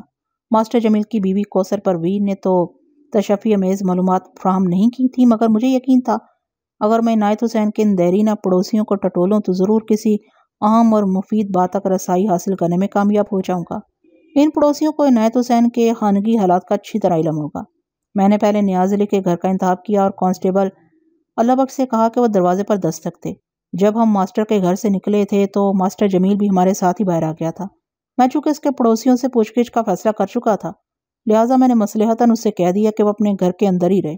اس کے ساتھ ہی میں نے ماسٹر جمیل کو یہ ہدایت بھی کر دی کہ وہ درانتی والے معاملے میں فی الحال اپنی زبان بند رکھے۔ اگر کوئی اسے پوچھے کہ اس کے گھر میں پولیس کیوں آئی تھی تو وہ کام چلانے کے لیے کوئی بھی خوبصورت بہانہ بنا سکتا ہے۔ اس نے مجھے یقین دلایا کہ وہ میری ہدایت پر منون عمل کرے گا۔ دستک کے جواب میں گھر کے اندر قدموں کی مخصوص چاب ابھری اور کوئی دروازے تک آ کر رک گیا۔ میں توقع کر رہا تھا کہ اگلے ہی لمحے دروازہ کھل جائے گا، لیکن جب میری توقع پوری نہیں ہوئی تو میں نے کانسٹیبل کو دوبارہ دستک کے لیے اشارہ کیا۔ کانسٹیبل کو دوسری دستک دینے کی ضرورت پیش نہیں آئی۔ اس نے جیسے ہی دروازے کی جانب ہاتھ بڑھایا، دروازے کے ایک سے ایک نسوانی آواز ابھری۔ اس آواز میں تشویشناک استفسار پنہاں تھا۔ میرے اندازے کے مطابق وہ نیاز علی کی بیوی ہو سکتی تھی۔ کون ہے؟ اندر سے آواز آئی۔ میں نے کہا، میں نیاز علی سے ملنے آیا، کیا وہ گھر پر ہے؟ نیاز تو اس وقت گھر میں نہیں، وہ کب تک واپس آ جائے گا؟ یہ سوال میں نے اس لیے کیا تھا کہ اگر نیاز علی کو تھوڑی دیر بعد واپس آ جانا تھا تو میں پہلے غلام لوہار کا انٹرویو کر لوں، بعد میں نیاز علی سے بھی بات ہو جائے گی۔ اندر موجود عورت نے میرے سوال کا جواب دینے کی بجائے الٹا مجھ سے سوال کر ڈالا، آپ کون ہیں اور نیاز سے آپ کو کیا کام ہے؟ میں نے دنستہ غلط بیانی کرتے ہوئے کہا، میرا نام غلام فرید ہے اور کام میں نیاز علی کو ہی بتاؤں گا۔ بتاؤ وہ کہاں گیا اور کب تک واپس آ جائے گا؟ نیاز کام پر گیا ہوا ہے، اور شام ہی کو واپس آئے گا۔ اس عورت نے جواب دیا، ادھر بڑے بورڈ کے پاس اس کا کولو ہے، وہ صبح سے شام تک اپنے کولو پر کام کرتا ہے۔ ٹھیک ہے، میں ادھر کولو پر ہی اس سے مل لوں گا۔ یہ کہتے ہی میں کانسٹیبل کے ساتھ غلام لوہار کے گھر کی سمت قدم بڑھانے لگا۔ غلام لوہار کی دکان گھر کے اندر ہی سامنے والے حصے میں موجود تھی، لہٰذا اس سے فوری ملاقات ہو گئی۔ ہم اس کی دکان میں داخل ہوئے تو وہ ہم پر نگاہ پڑتے ہی اپنے اڈے سے اٹھ کر کھڑا ہو گیا۔ اس وقت ہم دونوں پولیس کی مخصوص یونیفارم میں تھے اور اس کے ٹینشن ہونے کا سبب بھی یہی تھا۔ آؤ جی، بسم اللہ بسم اللہ، وہ دونوں ہاتھ باندھ کر تعزیبی انداز میں بولا۔ غلام لوہار کی عمر 55 اور 60 کے درمیان رہی ہوگی، مگر اس عمر میں بھی اس کی صحت قابل رشک تھی۔ جب ہم غلام لوہار کی دکان میں داخل ہوئے تو وہ اپنے معمول کے کام میں مصروف تھا۔ دیکھتی ہوئی بھٹی کے سبب کمرے میں بڑی خوشگوار سی حرارت پھیلی ہوئی تھی۔ پہلی نظر میں یہی محسوس ہوتا تھا، لو بھائی، غلام لوہار تو بڑے مزے میں ہے۔ باہر ٹھنڈے ٹھار موسم نے جیسے ہر شے کو برف کا بنا دیا ہے اور یہ اپنی دکان کے اندر بڑے سکون سے بیٹھا کام کر رہا ہے۔ اسے پرسکون اور مطمئن دیکھ کر حسد و رشک کرنے والوں کو ایک لمحے کے لیے یہ تصور بھی ضرور کرنا چاہیے کہ مئی جون میں اس بیچارے پر کیا گزرتی ہوگی۔ جنوری فروری کی بنسبت مئی جون کا موسم بالکل مختلف ہوتا ہے۔ یہی ماحول جس میں ان دنوں برف جمی ہوئی ہوتی ہے، مئی جون میں آگ برساتا ہوا دکھائی دیتا ہے۔ لیکن سال کا کوئی بھی مہینہ ہو، لوہار کی دکان کا موسم تو ایک جیسا ہی رہتا ہے۔ میں نے دکان کے معائنے کے بعد غلام لوہار کی طرف دیکھتے ہوئے کہا، بیٹھ جاؤ چاچا۔ میں تو ایسے گزر رہا تھا، سوچا دیکھ لوں کہ تمہارا کام کاج کیسا چل رہا ہے، تمہیں کوئی پریشانی تو نہیں۔ ایک آسودہ حال اور پریشان حال شخص میں سب سے نمایاں فرق دیکھنے میں یہ آیا ہے کہ دونوں اپنی کیفیت کو مختلف انداز میں بیان کرتے ہیں۔ غلام لوہار نے میرے استفسار کے جواب میں کہا، مولا کا احسان ہے جی، مجھے کوئی فکر پریشانی نہیں ہے، اور جس حال میں بھی رکھے میں خوش ہوں۔ آپ ٹھہریں جناب، میں آپ کے لیے اندر سے کرسیاں لے کر آتا ہوں۔ کرسیوں کی کوئی ضرورت نہیں چاچا، ہم ادھر چوکیوں پر ہی بیٹھ جائیں گے۔ میں نے اس کی دکان میں رکھی چوکیوں کی جانب اشارہ کرتے ہوئے کہا۔ چوکی کو آپ پیڑا یا اونچا سٹول سمجھ لیں، جو دکانیں فرشی نشست پر مبنی ہوتی ہیں وہاں گاہکوں کے بیٹھنے کے لیے ایسی چوکیاں موجود ہوتی ہیں۔ اس زمانے میں گاؤں دیہات کی دکانداری عموماً فرشی نشست کی مرہون منت تھی، آج کل کافی تبدیلی دیکھنے میں آ رہی ہے۔ غلام لوہار نے دیوار پر ٹنگا ہوا ایک کپڑا اتارا، جلدی سے ہمارے لیے 2 چوکیوں کو صاف کر دیا، پھر عاجزانہ انداز میں بولا، مائی باپ آپ تشریف رکھیں، میں آپ کے لیے چائے پانی، ہم سب کچھ کھا پی کر آئے ہیں۔ میں نے جلدی سے کہا، اس تکلف کی قطعاً کوئی ضرورت نہیں، تم اپنی سیٹ پر بیٹھ جاؤ، میں تم سے چند سوالات پوچھ کر چلا جاؤں گا۔ اس نے میرے حکم کی تعمیل کی اور الجھن زدہ سوالیہ نظر سے مجھے دیکھتے ہوئے بولا، تھانے دار صاحب خیریت تو ہے نا؟ اس بات کا فیصلہ ہونا بھی باقی ہے کہ خیریت ہے یا نہیں ہے۔ بہرحال غلام چاچا بتاؤ، تمہارا یہ نیا پڑوسی کیسا بندہ ہے؟ میں نے دانستہ بات کو گھما کر گفتگو کا آغاز کیا تو اس نے چونک کر میری طرف دیکھ کر بولا، آپ ماسٹر صاحب کے بارے میں پوچھ رہے ہیں نا؟ کیا کوئی اور بھی تمہارا نیا پڑوسی آیا ہوا ہے؟ نہیں جناب، اس نے نفی میں گردن ہلائی۔ 2-2.5 ماہ پہلے ماسٹر جی ہی یہ سب گھر میں آباد ہوئے۔ وہ ماسٹر جمیل والے مکان کی سمت اشارہ کرتے ہوئے بولا، میں بھی تم سے اسی کے بارے میں پوچھ رہا ہوں۔ ماسٹر صاحب تو بڑے بھلے مانس ہیں، اس نے بتایا، اور ایک مرتبہ پھر مانی خیز نظر سے مجھے دیکھنے لگا۔ میں نے ایک لمحہ سوچنے کی اداکاری کی، پھر غلام لوہار کی آنکھوں میں دیکھتے ہوئے سوال کیا، ماسٹر جمیل سے پہلے اس گھر میں کون رہتا تھا؟ عنایت حسین، اس کا بوڑھا باپ کرامت حسین۔ غلام لوہار نے جواب دیا، عنایت یہ مکان ماسٹر صاحب کو بیچ کر خود اس گاؤں سے چلا گیا۔ کہاں چلا گیا؟ میں نے ٹھہرے ہوئے لہجے میں پوچھا۔ میرا خیال ہے جہاں اس کی بیوی نے چاہا ہوگا وہ وہیں گیا ہوگا۔ بات کرتے کرتے غلام لوہار کے چہرے پر ناگواری کے تاثرات ابھر آئے۔ بڑی کپتی کمینی عورت تھی جناب، عنایت حسین کی گھر والی۔ میرا خیال ہے جہاں اس کی بیوی نے چاہا ہوگا وہ وہیں گیا ہوگا۔ بات کرتے کرتے غلام لوہار کے چہرے پر ناگواری کے تاثرات ابھر آئے۔ بڑی کپتی عورت تھی جناب، عنایت حسین کی گھر والی۔ مجھے یہ سمجھنے میں قطعاً کوئی دشواری محسوس نہ ہوئی کہ وہ عنایت حسین کی جھگڑالو بیوی شگفتہ کے اوصاف بیان کر رہا تھا۔ وہ شگفتہ کی جانب سے ہاسا برگشتہ اور خفا نظر آتا تھا۔ اس کا مطلب یہ تھا کہ اگر میں اسے ڈھنگ سے کرے دیتا تو اس کی زبان سے بڑی کارآمد معلومات اگلوائی جا سکتی تھیں، لیکن کوئی اور سوال کرنے سے پہلے یہ جاننا ضروری تھا کہ عنایت حسین موضع سودرا کلاں کو چھوڑ کر کہاں چلا گیا تھا۔ چاچا، میں نے غلام لوہار کو مخاطب کرتے ہوئے گہری سنجیدگی سے پوچھا، تمہیں یقیناً یہ بھی معلوم ہوگا کہ عنایت حسین کی گھر والی اسے کہاں لے جانے کی خواہش مند تھی؟ اپنے مائکے کے قریب، اور کہاں؟ وہ برا سا منہ بناتے ہوئے بولا، ادھر ٹوبہ ٹالی والا میں شگفتہ کے ماں پیو رہتے ہیں۔ تو اس کا مطلب ہے عنایت حسین یہ مکان فروخت کر کے ٹوبہ ٹالی والا گیا ہے؟ غلام لوہار جلدی سے تصحیح کرنے والے انداز میں بولا، جناب میں نے اپنے اندازے کی بات کی ہے، ورنہ مجھے نہیں پتا وہ لوگ کہاں گئے ہیں۔ وہ تو جاتے وقت مل کر ہی نہیں گئے، حالانکہ کرامت تو اکثر ادھر میری دکان پر بیٹھا گپ شپ کرتا رہتا تھا۔ یہ بڑا ہی مظلوم بڈھا ہے تھانے دار صاحب، اس کی بات نے مجھے چونکنے پر مجبور کر دیا۔ میں نے قدرے سخت لہجے میں استفسار کیا۔ چاچا تمہارا مطلب کیا ہے؟ وہ وضاحت کرتے ہوئے بولا، تھانے دار صاحب، عنایت حسین کی بیوی شگفتہ اپنے سسر کو پسند نہیں کرتی تھی۔ کرامت حسین میرے پاس بیٹھا اپنے دکھڑے روتا رہتا تھا۔ بزرگوں کا گھر میں ایک احترام ہوتا ہے۔ عنایت حسین کے سامنے تو وقت پر کرامت کو کھانا دے دیتی تھی، لیکن اس کی غیر موجودگی میں شگفتہ کا اپنے سسر کے ساتھ رویہ بڑا ہی نامناسب تھا۔ بیچارے کرامت کی عمر 70 کے قریب ہے اور اس کی نگاہ بھی کافی کمزور پڑ چکی ہے۔ کرامت نے بڑے ہی رازدارانہ انداز میں مجھے بتایا کہ شگفتہ اس کے کام کو ہاتھ نہیں لگاتی تھی۔ وہ پہنے ہوئے کپڑے دھونے کے لیے اتارتا تو اگلے روز وہی میلے کپڑے اسے تھما دیتی اور بڑی ڈٹائی سے کہتی کہ میں نے کپڑے اچھی طرح دھو دیے ہیں۔ کرامت حسین نے ایک واقعہ ایسا سنایا کہ سن کر میرے رونگٹے کھڑے ہو گئے۔ غلام لوہار نے تھوڑا توقف کر کے ایک جھجری لی، پھر اپنی بات کو آگے بڑھاتے ہوئے بولا، کرامت نے مجھے بتایا کہ اکثر و بیشتر اس کی بہو اس کے سالن میں تھوڑا پانی ملا دیتی تھی، جس کی وجہ سے اس سالن کا ذائقہ تو خراب ہوتا ہی تھا، اس کے ساتھ ہی ظاہر سالن میں نمک بھی کم ہو جاتا ہے۔ کرامت سالن میں نمک کی کمی کا اظہار کرتا تو نمک والا ڈبہ اس کے سامنے رکھ دیا جاتا کہ جتنی ضرورت ہو وہ اوپر سے نمک ڈال لے۔ اصلی سالن میں چونکہ نمک مرچ بالکل مناسب ہوتا تھا، اس لیے عنایت چڑھ کر اپنے باپ سے کہتا، ابا آپ بڑھاپے میں بہت تیز نمک کھانے لگے ہو، مجھے تو سالن میں نمک بالکل ٹھیک لگ رہا ہے۔ اس قسم کی کارروائی شگفتہ کرامت کی چائے کے ساتھ بھی کرتی تھی۔ بڑے مزے کی بات ہے تھانے دار صاحب، وہ ایک مرتبہ پھر متوقف ہوا۔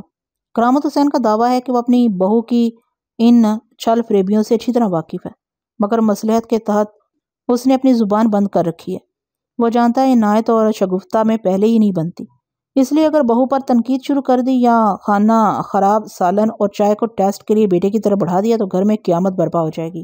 کرامت ایک امن پسند اور صلح جو شخص ہے، اس لیے اس نے مصلحتاً اپنی زبان پر تالا ڈال رکھا ہے۔ وہ جملہ ادھورا چھوڑ کر جیسے خیالوں میں گم ہو گیا۔ چند لمحے وہ جذب کسی کیفیت میں خلا میں گھورتا رہا، پھر ایک ٹھنڈی سانس فضا میں خارج کرتے ہوئے بولا، کرامت یہاں تھا تو اس کے ساتھ میرا دل لگ گیا تھا۔ میری بڑی تمنا تھی کہ جاتے وقت میں اس سے ایک بھرپور ملاقات کروں گا، لیکن عنایت نے 2 دن پہلے ہی اسے روانہ کر دیا۔ کہاں روانہ کر دیا؟ اس کے خاموش ہوتے ہی میں نے بیزاری سے سوال کیا۔ اس نے جواب دیا، یہی سوال میں نے عنایت سے اس وقت کیا تھا جو وہ اس گھر کو خیرآباد کہہ کر جا رہا تھا۔ عنایت نے مجھے بتایا کہ ابا کافی دنوں سے کوٹ فرمان جانے کی ضد کر رہا تھا، میں نے اسے ادھر ہی بھیج دیا ہے۔ اچھا ہے وہ کچھ عرصہ کوٹ فرمان میں رہ لے، اس کا دل بہل جائے گا۔ میں نے سسری لہجے میں پوچھ لیا، کوٹ فرمان میں اس کا کون رہتا ہے؟ سگرا، غلام لوہار نے ٹھہرے ہوئے لہجے میں جواب دیا۔ کرامت حسین کی 2 ہی اولادیں ہیں، سگرا اور عنایت۔ سگرا شادی شدہ ہے، ادھر کوٹ فرمان میں اپنے شوہر شکور کے ساتھ رہتی ہے۔ شکور وہاں ایک چھوٹا زمیندار ہے، ان کے ماشاءاللہ 5 بچے ہیں، جبکہ عنایت اولاد ایسی نعمت سے محروم ہے۔ سگرا عنایت سے 5 سال چھوٹی ہے اور باپ کو بڑا یاد کرتی رہتی ہے۔ سگرا کا گھر والا بھی کرامت کی بڑی آؤ بھگت کرتا ہے۔ کرامت اپنی گفتگو کے دوران اکثر سگرا کے بچوں کا تذکرہ کرتا رہتا ہے۔ میں نے محسوس کیا ہے کہ وہ اپنے نواسا نواسیوں کو بہت چاہتا ہے۔ اچھا ہے وہ کوٹ فرمان چلا گیا، وہاں اس کی خوب گزرے گی۔ غلام لوہار کی زبانی شگفتہ، عنایت، کرامت، سگرا، شکور اور کوٹ فرمان کے بارے میں مجھے جو معلومات حاصل ہوئیں ان میں سر دست میرے کام کی کوئی بات نہیں تھی۔ جس گھر میں بھی بوڑھے ساس سسر ہوں وہاں عموماً اسی قسم کی صورتحال دیکھنے کو ملتی ہے۔ عام طور پر یہ سننے میں آتا ہے کہ بہو کی ساس کی بنسبت اپنے سسر سے بن جاتی، لیکن یہ کوئی فارمولہ نہیں، ایک عمومی مشاہدہ ہے۔ اس چپکلش، نچاکی اور اختلاف میں دونوں پارٹیوں کا تھوڑا بہت قصور ضرور ہوتا ہے، کسی کا کم اور کسی کا زیادہ۔ جب انسان 60 کا ہندسہ عبور کر کے بڑھاپے کی دہلیز پر قدم رکھ دیتا ہے تو اس کی عادت میں نمایاں تبدیلی آ جاتی ہے، وہ خاصا چچڑا اور تنقیدی ہو جاتا ہے۔ وضع سودرا کلا سے 8 میل دور جنوب میں واقع تھا، جبکہ کوٹ فرمان جانے کے لیے سودرا کلا سے 6 میل شمال میں سفر کرنا پڑتا تھا۔ اس کا مطلب تھا عنایت نے سر دست اپنے باپ کو خود سے 14 میل دور کر دیا تھا۔ اس سے ظاہر ہوتا تھا کہ وہ کرامت حسین سے بہت بیزار ہے۔ یہ لگ ہے کہ اس کی اس بیزاری کے پیچھے شگفتہ کا دباؤ ہو۔ غلام لوہار کافی دیر سے میرے ساتھ مصروف گفتگو تھا۔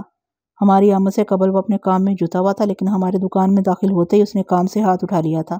جب دہکتی ہوئی بھٹی پر سے اس کی توجہ ہٹی تو اس نے دہکنا موقوف کر دیا۔ اسے دھونکنے کے ذریعے وہ حوصلہ اور تشفی نہیں مل رہی تھی جو اس کے دہکنے کے لیے ضروری تھی، لہٰذا اس کی کارکردگی متاثر ہونے لگی۔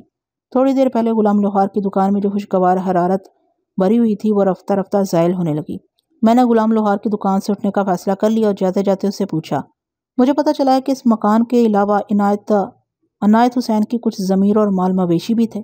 مکان تو اس نے ماسٹر جمیل کے ہاتھ فروخت کر دیا، زمین اور مویشیوں کا کیا ہوا؟ عنایت کے پاس صرف 5 ایکڑ اراضی تھی، وہ اس زمین پر کھیتی باڑی کرتا تھا، غلام لوہار نے مجھے بتایا۔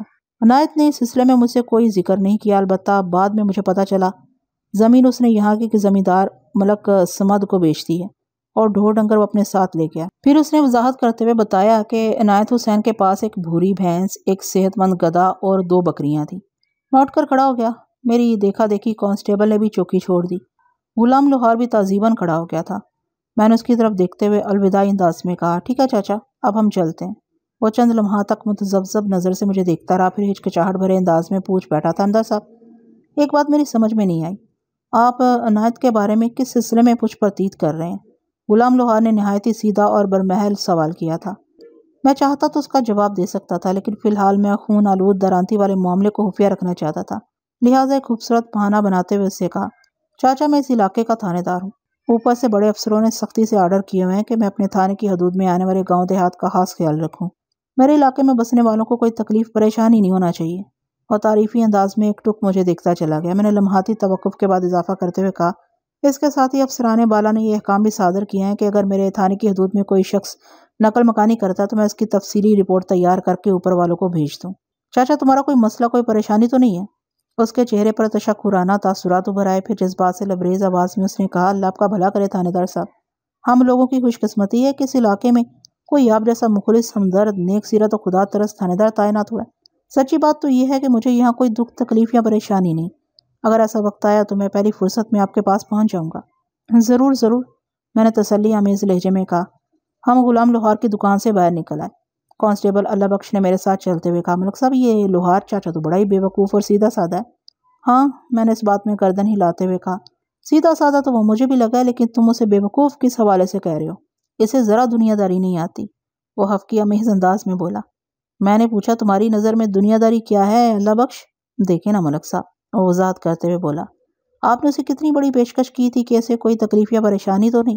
اس نے بڑی بے وقوفی سے جواب دیا کہ اسے کوئی دکھ تکلیف نہیں۔ اس کی جگہ اگر وہ کوئی سمجھدار شخص ہوتا تو آپ کی اس فراغ دلانہ پیشکش سے ضرور فائدہ اٹھانے کی کوشش کرتا، وہ آپ کے ذریعے اپنا کوئی نہ کوئی کام نکلوا لیتا۔ میں نے پورے تحمل سے اس کی بات سنی اور ٹھہرے ہوئے لہجے میں کہا، اللہ بخش، اگر غلام لوہار تمہارے معیار کی سوجھ بوجھ اور دیانتداری کا مظاہرہ کرتا تو میری نظر میں بے وقوف قرار پاتا۔ یہ کیا بات ہوئی ملک صاحب؟ اس نے تعجب خیز نظر سے مجھے دیکھا۔ میں نے کہا، اللہ بخش، یہ سارا سمجھ کا ہیر پھیر ہے۔ غلام لوہار نے اس لیے مجھ سے کوئی شکایت نہیں کی کہ اس کی زندگی میں واقعی کوئی پریشانی اور تکلیف نہیں ہے، اور یہ سب کچھ اس کی سادگی اور فطرت سے قریب زندگی گزارنے کا ثمر ہے۔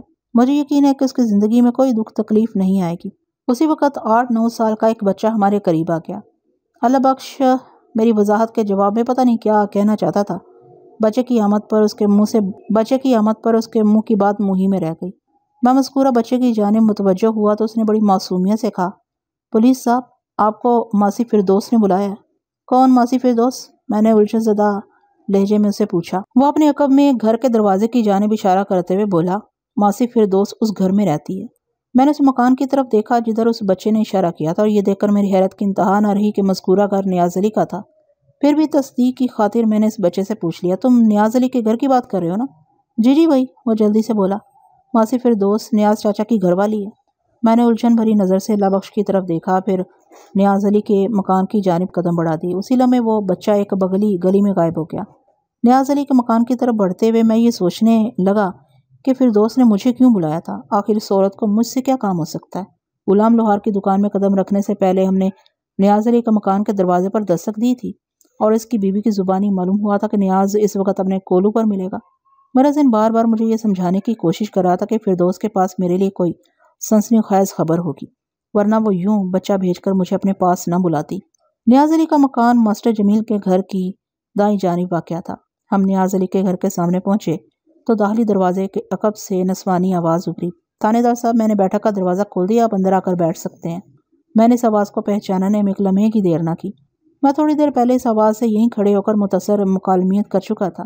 وہ یقیناً نیاز علی کی بیوی فردوس تھی۔ گھر کے داخلی دروازے کی بغل میں بیٹھک کا دروازہ نظر آ رہا تھا۔ میں نے دیکھا وہ دروازہ نیم وا تھا۔ میں کانسٹیبل اللہ بخش کے ساتھ اس دروازے کے توسط سے بیٹھک میں پہنچ گیا۔ فردوس کی عمر لگ بھگ 30 سال رہی ہوگی۔ وہ قابل رشک صحت کی مالک ایک حسین و جمیل عورت تھی۔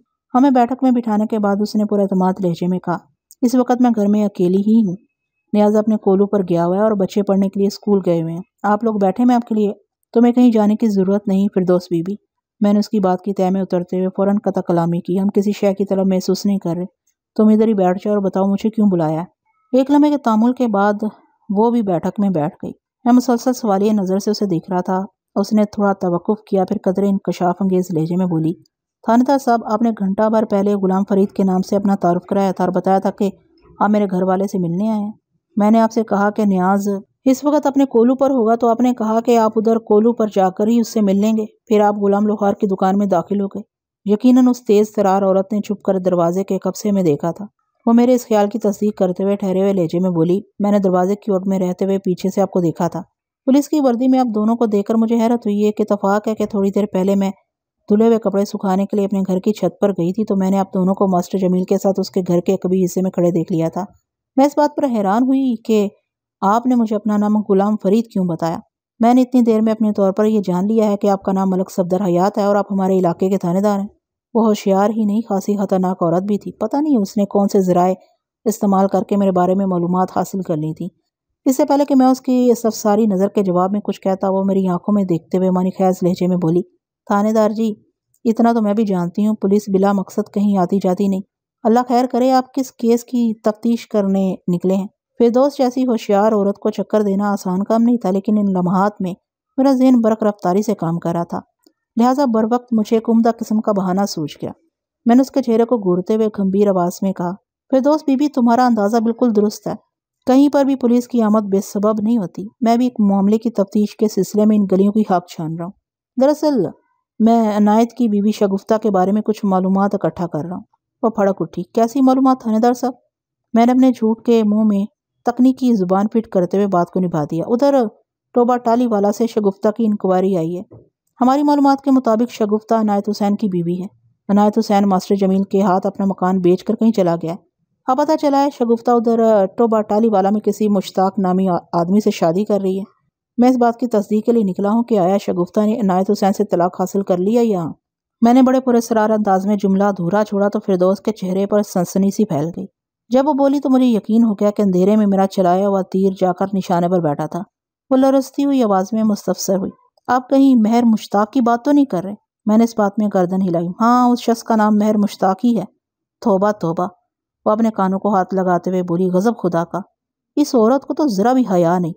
میں تو سمجھ رہی تھی بڈھا کرامت کسی غلط فہمی کا شکار ہو گیا، کیونکہ بڈھے بارے مت ماری جاتی ہے انسان کی، لیکن یہ معاملہ تو واقعی سچا نکلا. وہ چند لمحات کے لیے متوقف ہوئی، پھر بڑی شدت سے نفی میں گردن جھٹکتے ہوئے بولی، تھانے دار صاحب، میں آپ کو بالکل صحیح بتا رہی ہوں. عنایت حسین نے کبھی شگفتہ کو طلاق نہیں دی. وہ عنایت کی قانونی بیوی ہے. آپ قانون کی طاقت کا استعمال کریں اور پہلی فرصت میں اس شادی کو رکوانے کی کوشش کریں. خصم پر خصم کرنا تو بہت بڑا گناہ ہے. پتہ نہیں وہ نامراد کون سا گل کھلانے جا رہی ہے. یہ سچ ہے کہ انسان اگر خلوص نیت سے منزل کی تلاش میں نکلے اور اس کی کوشش میں کوئی کلام نہ ہو تو اسے ضرور کامیابی ملتی ہے. میں تم سے تھوڑے سے اور تعاون کی امید رکھتا ہوں. جی جی بتائیں، وہ جھجھراتی ہوئی آواز میں بولی، آپ کے لیے میں کیا کر سکتا؟ میں نے کہا، فردوس بی بی، تم نے تھوڑی دیر پہلے بتایا کہ عنایت کا باپ کرامت شگفتہ کے حوالے سے کسی غلط فہمی کا شکار ہو گیا تھا. یہ کیا قصہ ہے؟ وہ بڑی رسان سے وضاحت کرتے ہوئے بولی، قصہ یہ ہے جناب کہ شگفتہ نے یہ وتیرہ اپنا لیا تھا کہ آئے دن وہ اپنے خصم سے روٹ کر ادھر ٹوبہ ٹالی والا اپنے مائکے چلی جاتی تھی. بڈھا کرامت اپنی بہو کی اس روش سے گہری تشویش میں مبتلا تھا. اسے شک ہو گیا کہ وہاں شگفتہ کا کسی سے کوئی چکر ہے. کچھ عرصے کے بعد کرامت حسین نے کسی کی جگہ مشتاق مہر کا نام فٹ کر دیا. جب شگفتہ کا روٹھنا اور مائکے میں جا بیٹھنا حد سے گزر گیا تو کرامت نے ڈھکے چھپے الفاظ میں اپنے بیٹے سے اس سلسلے میں بات کی. عنایت نے مبہم انداز میں اپنی بیوی سے باز پرس کی تو اس نے ایک طوفان کھڑا کر دیا. پھر تو وہ ایک لمبے عرصے کے لیے مائکے جا بیٹھی. وہ سانس ہموار کرنے کے لیے تھمی، پھر اپنی بات کو آگے بڑھاتے ہوئے بولی، پتہ نہیں یہ عنایت حسین کس بودی مٹی کا بنا ہوا ہے. اس کی جگہ کوئی اور مرد ہوتا تو وہ اپنی بیوی کو زندہ گاڑ دیتا یا ٹکڑے کر کے بھوکے کتوں کو کھلا دیتا. بیوی کی ایسی حرکتیں تو کوئی بغیرت مرد ہی برداشت کر سکتا ہے، یا پھر کوئی ایسا شخص جو مرد کہلانے کے قابل نہ ہو. آخری جملے اس نے بڑے زہریلے انداز میں ادا کیے تھے. اس کے الفاظ سے ترشی ٹپکتی تھی. وہ بہادر ہونے کے ساتھ ساتھ کافی حقیقت پسند بھی تھی. دلچسپ نظر سے اس کی طرف دیکھتے ہوئے میں اس کے دوبارہ بولنے کا انتظار کرنے لگا. اس نے بڑے مخصوص منفی انداز میں سر کو ایک دو جھٹکے دیے اور تلخی سے بولی، شگفتہ کو روٹ کر اپنے مائکے بیٹھے چند روز ہی گزرے تھے کہ عنایت منت خوشامد کے لیے ٹوبہ ٹالی والا پہنچ جاتا. کچھ دن اس کی ہوشامد درآمد میں گزارتا اور اسے منا کر یہاں لانے میں کامیاب ہو جاتا۔ وہ ہفتہ 10 دن یہاں رکتی، پھر کسی بے بنیاد بات پر جھگڑے کی عمارت کھڑی کر کے اپنے مائکے چلی جاتی۔ ان دنوں بھی وہ ٹوبہ ٹالی والا گئی ہوئی تھی، جب عنایت اپنا مکان بیچ کر گیا ہے۔ فردوس کی زبانی عنایت اینڈ کمپنی کے بارے میں اچھی خاصی معلومات حاصل ہو گئی تھیں۔ میں نے اس تعاون پر اس کا شکریہ ادا کیا، اٹھتے ہوئے سرسری انداز میں پوچھ لیا، سننے میں آ رہا ہے عنایت حسین یہاں کی زمین اور مکان بیچ کر سسرال ٹوبہ ٹالی والا گیا ہے؟ تمہارا اس سلسلے میں کیا خیال ہے؟ میرا خیال ہے وہ ادھر نہیں گیا ہوگا، وہ سوچ میں ڈوبے ہوئے لہجے میں بولی۔ اگر عنایت ٹوبہ ٹالی والا میں موجود ہوگا تو پھر شگفتہ مہر مشتاق سے شادی نہیں کر سکے گی۔ تمہاری بات میں وزن ہے، میں نے سراہنے والے انداز میں کہا۔ میں بہت جلد ٹوبہ ٹالی والا جانے کا ارادہ رکھتا ہوں، پھر ساری حقیقت کھل کر سامنے آ جائے گی۔ ویسے یہ مشتاق ہے کون؟ بات کے اختتام پر میں نے سرسری انداز میں پوچھ لیا۔ کوئی غیر تھوڑی ہے، وہ بڑی ادا سے ہاتھ نچاتے ہوئے بولی۔ مہر مشتاق شگفتہ کے چاچے کا بیٹا ہے۔ اچھا تو یہ بات ہے۔ مہمانی خیز انداز میں سر ہلا کر رہ گیا۔ وہ ایک ایک لفظ کو چباتے ہوئے بولی، جی ہاں تھانے دار صاحب۔ میں نے ایک مرتبہ پہ اس کے رضاکارانہ تعاون کا شکریہ ادا کیا اور کانسٹیبل اللہ بخش کے ساتھ نیاز علی کے گھر سے باہر نکل آیا۔ اگلے روز میں نے ASI بشارت مرزا کو اپنے ساتھ لیا اور موزہ ٹوبہ ٹالی والا روانہ ہو گیا۔ جب تک عنایت حسین یا اس کی بیوی شگفتہ سے میری ملاقات نہ ہو جاتی، اس کیس کا اونٹ کسی کروٹ نہیں بیٹھ سکتا تھا۔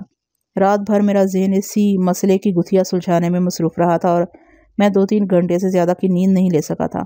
اس کم خوابی کے اثرات مجھے اپنے اعصاب پر محسوس ہو رہے تھے، لیکن بہرحال یہ تو فرائض منصبی کا حصہ اور تقاضا ہے۔ رات کو سوچنے کے دوران میں خون آلود دندانے دار درانتی پر میرا فوکس رہا تھا۔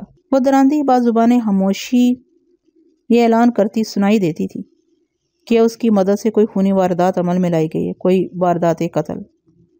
اس رخ پر سوچتے فردوس کے کہے ہوئے الفاظ اچانک میرے ذہن میں جلنے بجھنے لگے۔ اس نے بڑی تلخی سے کہا تھا، اگر عنایت کی جگہ کوئی اور مرد ہوتا تو وہ اپنی بیوی کو زندہ گاڑ دیتا یا ٹکڑے کر کے بھوکے کتوں کے آگے ڈال دیتا۔ کسی کو زمین میں گڑا جائے یا ٹکڑے کر کے، بات ایک ہی ہے، یعنی قتل۔ تو کیا عنایت حسین کی غیرت اچانک جاگ اٹھی تھی اور اس نے واقعی اپنی بے راہ روی بیوی کو موت کے گھاٹ اتار دیا تھا؟ یہ ایسا سنسنی خیز اور خطرناک سوال تھا کہ مجھے اپنے رگو پے میں سنسناہٹ سی دوڑتی محسوس ہونے لگی۔ اس کے ساتھ ہی خون آلود درانتی کا معمہ حل بھی ہوتا نظر آنے لگا۔ یہ ہو سکتا تھا کہ عنایت نے اس درانتی کی مدد سے اپنی بیوی کا گلا کاٹ ڈالا اور عزا بعد آلائے قتل کو گندم والے پڑھولے میں چھپا دیا ہو۔ ان امکانی باتوں کی تصدیق یا تردید ٹوبہ ٹالی والا پہنچ کر ہی ہو سکتی تھی۔ اگر عنایت حسین نے واقعی اپنی بیوی کو قتل کیا تھا تو پھر شگفتہ کو ٹوبہ ٹالی والا میں موجود نہیں ہونا چاہیے تھا، مگر وہ وہاں موجود تھی۔ ہم دوپہر کے وقت ٹوبہ ٹالی والا پہنچے اور پوچھتے پاچھتے سیدھے شگفتہ کے مائکے پہنچ گئے۔ یہ گھر گاؤں کے وسط میں واقع تھا۔ شگفتہ کے باپ یعقوب علی کا عرصہ پہلے انتقال ہو گیا تھا۔ وہ گھر میں اپنی ماں کے ساتھ تھی اور اتفاق یہ تھا کہ اس وقت ان دونوں کے سوا گھر میں اور کوئی بھی نہیں تھا۔ شگفتہ کی ماں کا نام شرافت بی بی معلوم ہوا۔ ہماری دستک کے جواب میں دروازہ شرافت بی بی ہی نے کھولا تھا۔ جب میں نے اسے بتایا کہ میں موزہ سودرا کلا سے آیا ہوں اور اس کے جوائی عنایت حسین کے بارے میں کچھ معلومات حاصل کرنا چاہتا ہوں، تو وہ ہمیں اپنے گھر کے اندر لے گئی۔ پولیس کی وردی کا اپنا ایک روب داب ہوتا ہے، اس کے سامنے بہت سے بند دروازے خود بخود کھل جاتے ہیں۔ شرافت بی بی نے ہمیں بیٹھک میں بٹھانے کے بعد کہا، آپ لوگ اتنی دور سفر کر کے یہاں آئے؟ میں شگفتہ سے کہتی ہوں آپ کے لیے چائے پانی کا بندوبست کریں۔ وہ اتنے نارمل انداز میں بات کر رہی تھی جیسے کہیں کچھ بھی نہ ہوا ہو۔ پتہ نہیں یہ اس کی حقیقی تاثرات تھے یا وہ کمال کی اداکارہ تھی۔ بہرحال خط و حال سے وہ خاصی گرم چشیدہ دکھائی دیتی تھی۔ مجھے محسوس ہوا اس کے دل کا حال جاننے کے لیے مجھے سخت محنت کرنا پڑے گی۔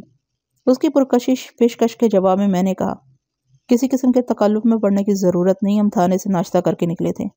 تھانے دار صاحب، سودرا کلا یہاں سے 8 میل کے فاصلے پر ہے، وہ بے تکلفی سے بولی۔ آپ لوگ گھوڑوں کی پشت پر سوار ہو کر یہاں پہنچے ہیں۔ سردی کے موسم میں ویسے بھی جسم کو زیادہ گرمی کی ضرورت ہوتی ہے، یعنی کہ توانائی کی ضرورت ہوتی ہے۔ صبح کا کھایا پیا تو سب برابر ہو گیا ہوگا۔ اس نے معقول بات کی تھی، لہٰذا اس کے اصرار کو دیکھتے ہوئے میں نے زیادہ مزاحمت نہیں کی۔ واقعی اس وقت مجھے ہلکی ہلکی بھوک محسوس ہو رہی تھی۔ ازاں علاوہ پوچھ تاچھ کے سلسلے میں ہمیں وہاں تھوڑا وقت گزارنا تھا، چنانچہ خاطر تواضع کرانے میں کوئی مذائقہ نہیں تھا۔ مجھے نیم رضامند دیکھتے ہوئے شرافت بی بی گھر کے اندرونی حصے میں غائب ہو گئی۔ میں اس بیٹھک میں موجود ساز و سامان کا تنقیدی جائزہ لینے لگا۔ جلد ہی مجھے اندازہ ہو گیا اس گھر کے مالی حالات خاصے اچھے تھے، یعنی وہاں کسی قسم کی کوئی معاشی پریشانی نہیں تھی۔ ان لوگوں کی زندگی بڑے اچھے اور خوشگوار انداز میں گزر رہی تھی۔ تھوڑی دیر کے بعد شرافت بی بی واپس بیٹھک میں آ گئی۔ وہ خالی ہاتھ آئی تھی۔ اس کا مطلب یہی تھا اس نے ہماری خاطرداری کے لیے اپنی بیٹی شگفتہ کو آرڈر دے دیا تھا۔ شرافت بی بی میرے سامنے ایک موڑے پر براجمان ہوگی، پھر بڑے تیکھے لہجے میں بولی، لگتا ہے اس مرتبہ عنایت نے شگفتہ کو بلانے کے لیے باقاعدہ پولیس کی مدد لی ہے۔ اس کے اس طنزیہ جملے نے مجھے چونکنے پر مجبور کر دیا۔ اس بات سے صاف ظاہر ہوتا تھا عنایت کے تازہ ترین چالان کی ان کو کوئی خبر نہیں تھی۔ یہ بڑی اچھمبک صورتحال تھی۔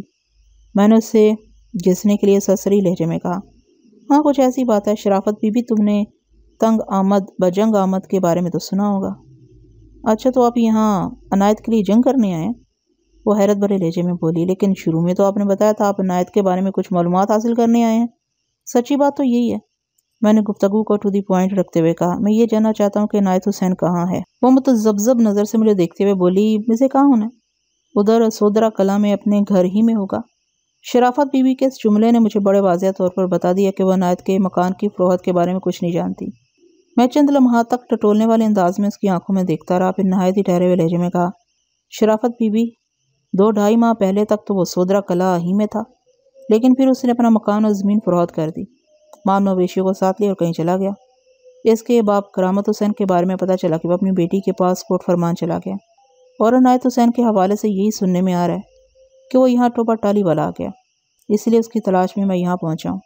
اس نے حیرت، دلچسپی اور تعجب کے ملے جلے تاثرات کے ساتھ میری بات سنی، پھر الجھن زدہ لہجے میں بولی، تھانے دار صاحب یہ تو آپ بڑی عجیب کہانی سنا رہے ہیں، ہمیں ان واقعات کا بالکل کوئی علم نہیں۔ عنایت یہاں تو نہیں آیا، وہ آخری مرتبہ اس گھر میں کب آیا تھا؟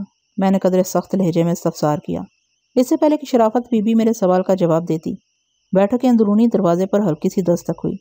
شرافت بی بی نے باری باری ہم دونوں کو دیکھا اور دروازے کی طرف منہ کر کے بآواز بلند کہا، آ جاؤ بیٹی، خیر ہی ہے۔ اگلی لمحے بیٹی ایک ٹرے اٹھائے بیٹھک میں داخل ہوئی۔ وہ یقیناً شگفتہ ہی تھی۔ شرافت بی بی نے اس کا تعارف کرا کے میرے اندازے کی تصدیق بھی کر دی۔ میں نے جائزہ نظر سے شگفتہ کو دیکھا، وہ ایک گوری چٹی اور حسین و جمیل عورت تھی۔ اس کے ہاتھ و حال میں ایک خاص قسم کا تناسب پایا جاتا تھا جس نے اس کے حسن کو نکھار دیا تھا۔ وہ جاذب نظر دلکشی کی مالک تھی۔ اس کے سراپا میں وہ سب کچھ شامل تھا جو کسی بھی مرد کو مسحور اور مسحور کرنے کے لیے ضروری ہوتا ہے۔ وہ اس میں بامسمہ کی ایک زندہ مثال تھی۔ یہ بات بخوبی میری سمجھ میں بیٹھ گئی کہ عنایت حسین اپنی بیوی کا گرویدہ کیوں تھا، اور کیوں روٹھی ہوئی بیوی کو بار بار منانے کے لیے ٹوبا ٹالی والا پہنچ جاتا تھا۔ اس دوران میں شرافت بی بی نے ایک چھوٹی میز ہمارے سامنے رکھ دی تھی۔ شگفتہ نے اپنے ہاتھوں میں سجائی ہوئی ٹرے کو بائستگی اس میز پر رکھ دیا اور جانے کے لیے مڑی ہی تھی کہ شرافت بی بی نے کہا، شگفتہ تم بھی ادھر ہی بیٹھو، میں چاہتی ہوں تمہاری موجودگی میں تھانے دار صاحب سے بات ہو۔ ایک لمحے کے توقف سے اس نے اضافہ کرتے ہوئے کہا، یہ لوگ عنایت کے بارے میں پوچھ گچھ کے لیے آئے ہیں۔ شگفتہ اپنی ماں کے نزدیک دوسرے موڑے پر بیٹھ گئی۔ شرافت نے ٹرے کی جانب اشارہ کرتے ہوئے بڑے مہمان نواز لہجے میں کہا، بسم اللہ کریں جناب۔ میں نے ٹرے میں موجود لوازمات خوردونوش کا جائزہ لیا۔ شیشے کے ایک جگ میں گرم دودھ نظر آ رہا تھا، اس کے ساتھ تانبے کے 2 کنگ سائز گلاس رکھے تھے۔ اس کے علاوہ ٹرے میں 2 پلیٹیں بھی موجود تھیں، ایک میں گرما گرم میوے والا سوجی کا حلوہ تھا اور دوسری میں ابلے ہوئے انڈے تھے۔ چھوٹی چھوٹی پیتل کی 2 کٹوریوں میں پسا ہوا نمک اور کالی مرچ موجود تھی۔ ناشتے کی یہ ٹرے موسم سرما کا بڑا شافی علاج تھی۔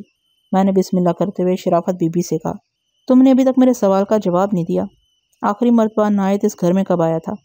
اس نے جواب دیا، میرا خیال ہے 2-3 ماہ پہلے یہاں آیا تھا۔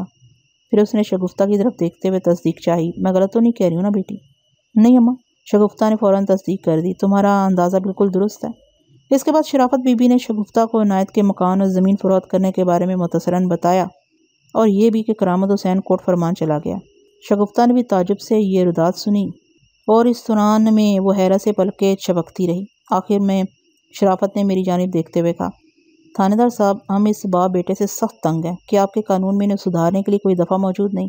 وہ نہیں سدھر سکتے، نہ سدھریں، لیکن ہماری جان تو چھوڑ دیں۔ اب یقین کریں میں شگفتہ کی وجہ سے سخت پریشان ہوں۔ اب تک اس کیس کے کرداروں کی جو کہانی میرے علم میں آئی تھی، شرافت بی بی اس کے برعکس صورتحال پیش کر رہی تھی۔ میں نے سوچا اس سے کھل کر بات کر لوں تاکہ دودھ کا دودھ اور پانی کا پانی الگ ہو سکے۔ میں نے نہایت ہی مختصر مگر جامع الفاظ میں ان دونوں کو اپنی معلومات سے آگاہ کیا تو شرافت بی بی کانوں کو ہاتھ لگاتے ہوئے بولی، توبہ توبہ تھانے دار صاحب، لوگوں کو جھوٹ بولتے ہوئے یہ خیال بھی نہیں رہتا کہ مرنے کے بعد اپنی قبر میں جانا ہے، وہاں کوئی کسی کا نہیں ہوگا، صرف اپنے اعمال ہی کام آئیں گے۔ میں آپ کو بتاتی ہوں حقیقت کیا ہے۔ وہ لمحے بھر کو سانس لینے کی خاطر رکی، پھر اضافہ کرتے ہوئے بولی، میری بیٹی نے جتنا برداشت کیا ہے شاید ہی کوئی دوسری لڑکی اتنی ہمت کر سکے۔ عنایت کے ساتھ ساتھ اس نے اس اندھے کرامت کی خدمت میں بھی کوئی کسر نہیں چھوڑی، لیکن اس کی قدر نہیں کی گئی۔ اس خرابی کی اصل جڑ وہ خبیث بڈھا ہے۔ کرامت کسی شیطان سے کم نہیں، تھانے دار صاحب۔ اگر شگفتہ کی سانس نہیں تو کیا ہوا؟ ایک کرامت 100 سانسوں پر بھاری ہے۔ اس نے اپنی حرکتوں اور کمینگیوں سے شگفتہ کو کون کون سی اذیت نہیں دی۔ اس کے کردار پر حملے کیے گئے۔ اس مردود کرامت نے الزام لگایا کہ شگفتہ بد چلن ہے۔ ادھر مائکے میں اس کا کوئی یار بستا ہے، اس لیے قسم کے گھر میں اس کا دل نہیں لگتا۔ وہ بہانہ بے بہانہ ناراض ہو کر ٹوبہ ٹالی والا آ جاتی ہے۔ جذبات کی روح میں طوفانی رفتار سے بولتی چلی گئی۔ عنایت دل کا زیادہ برا نہیں ہے، لیکن وہ کرامت کی مٹھی میں بند ہے۔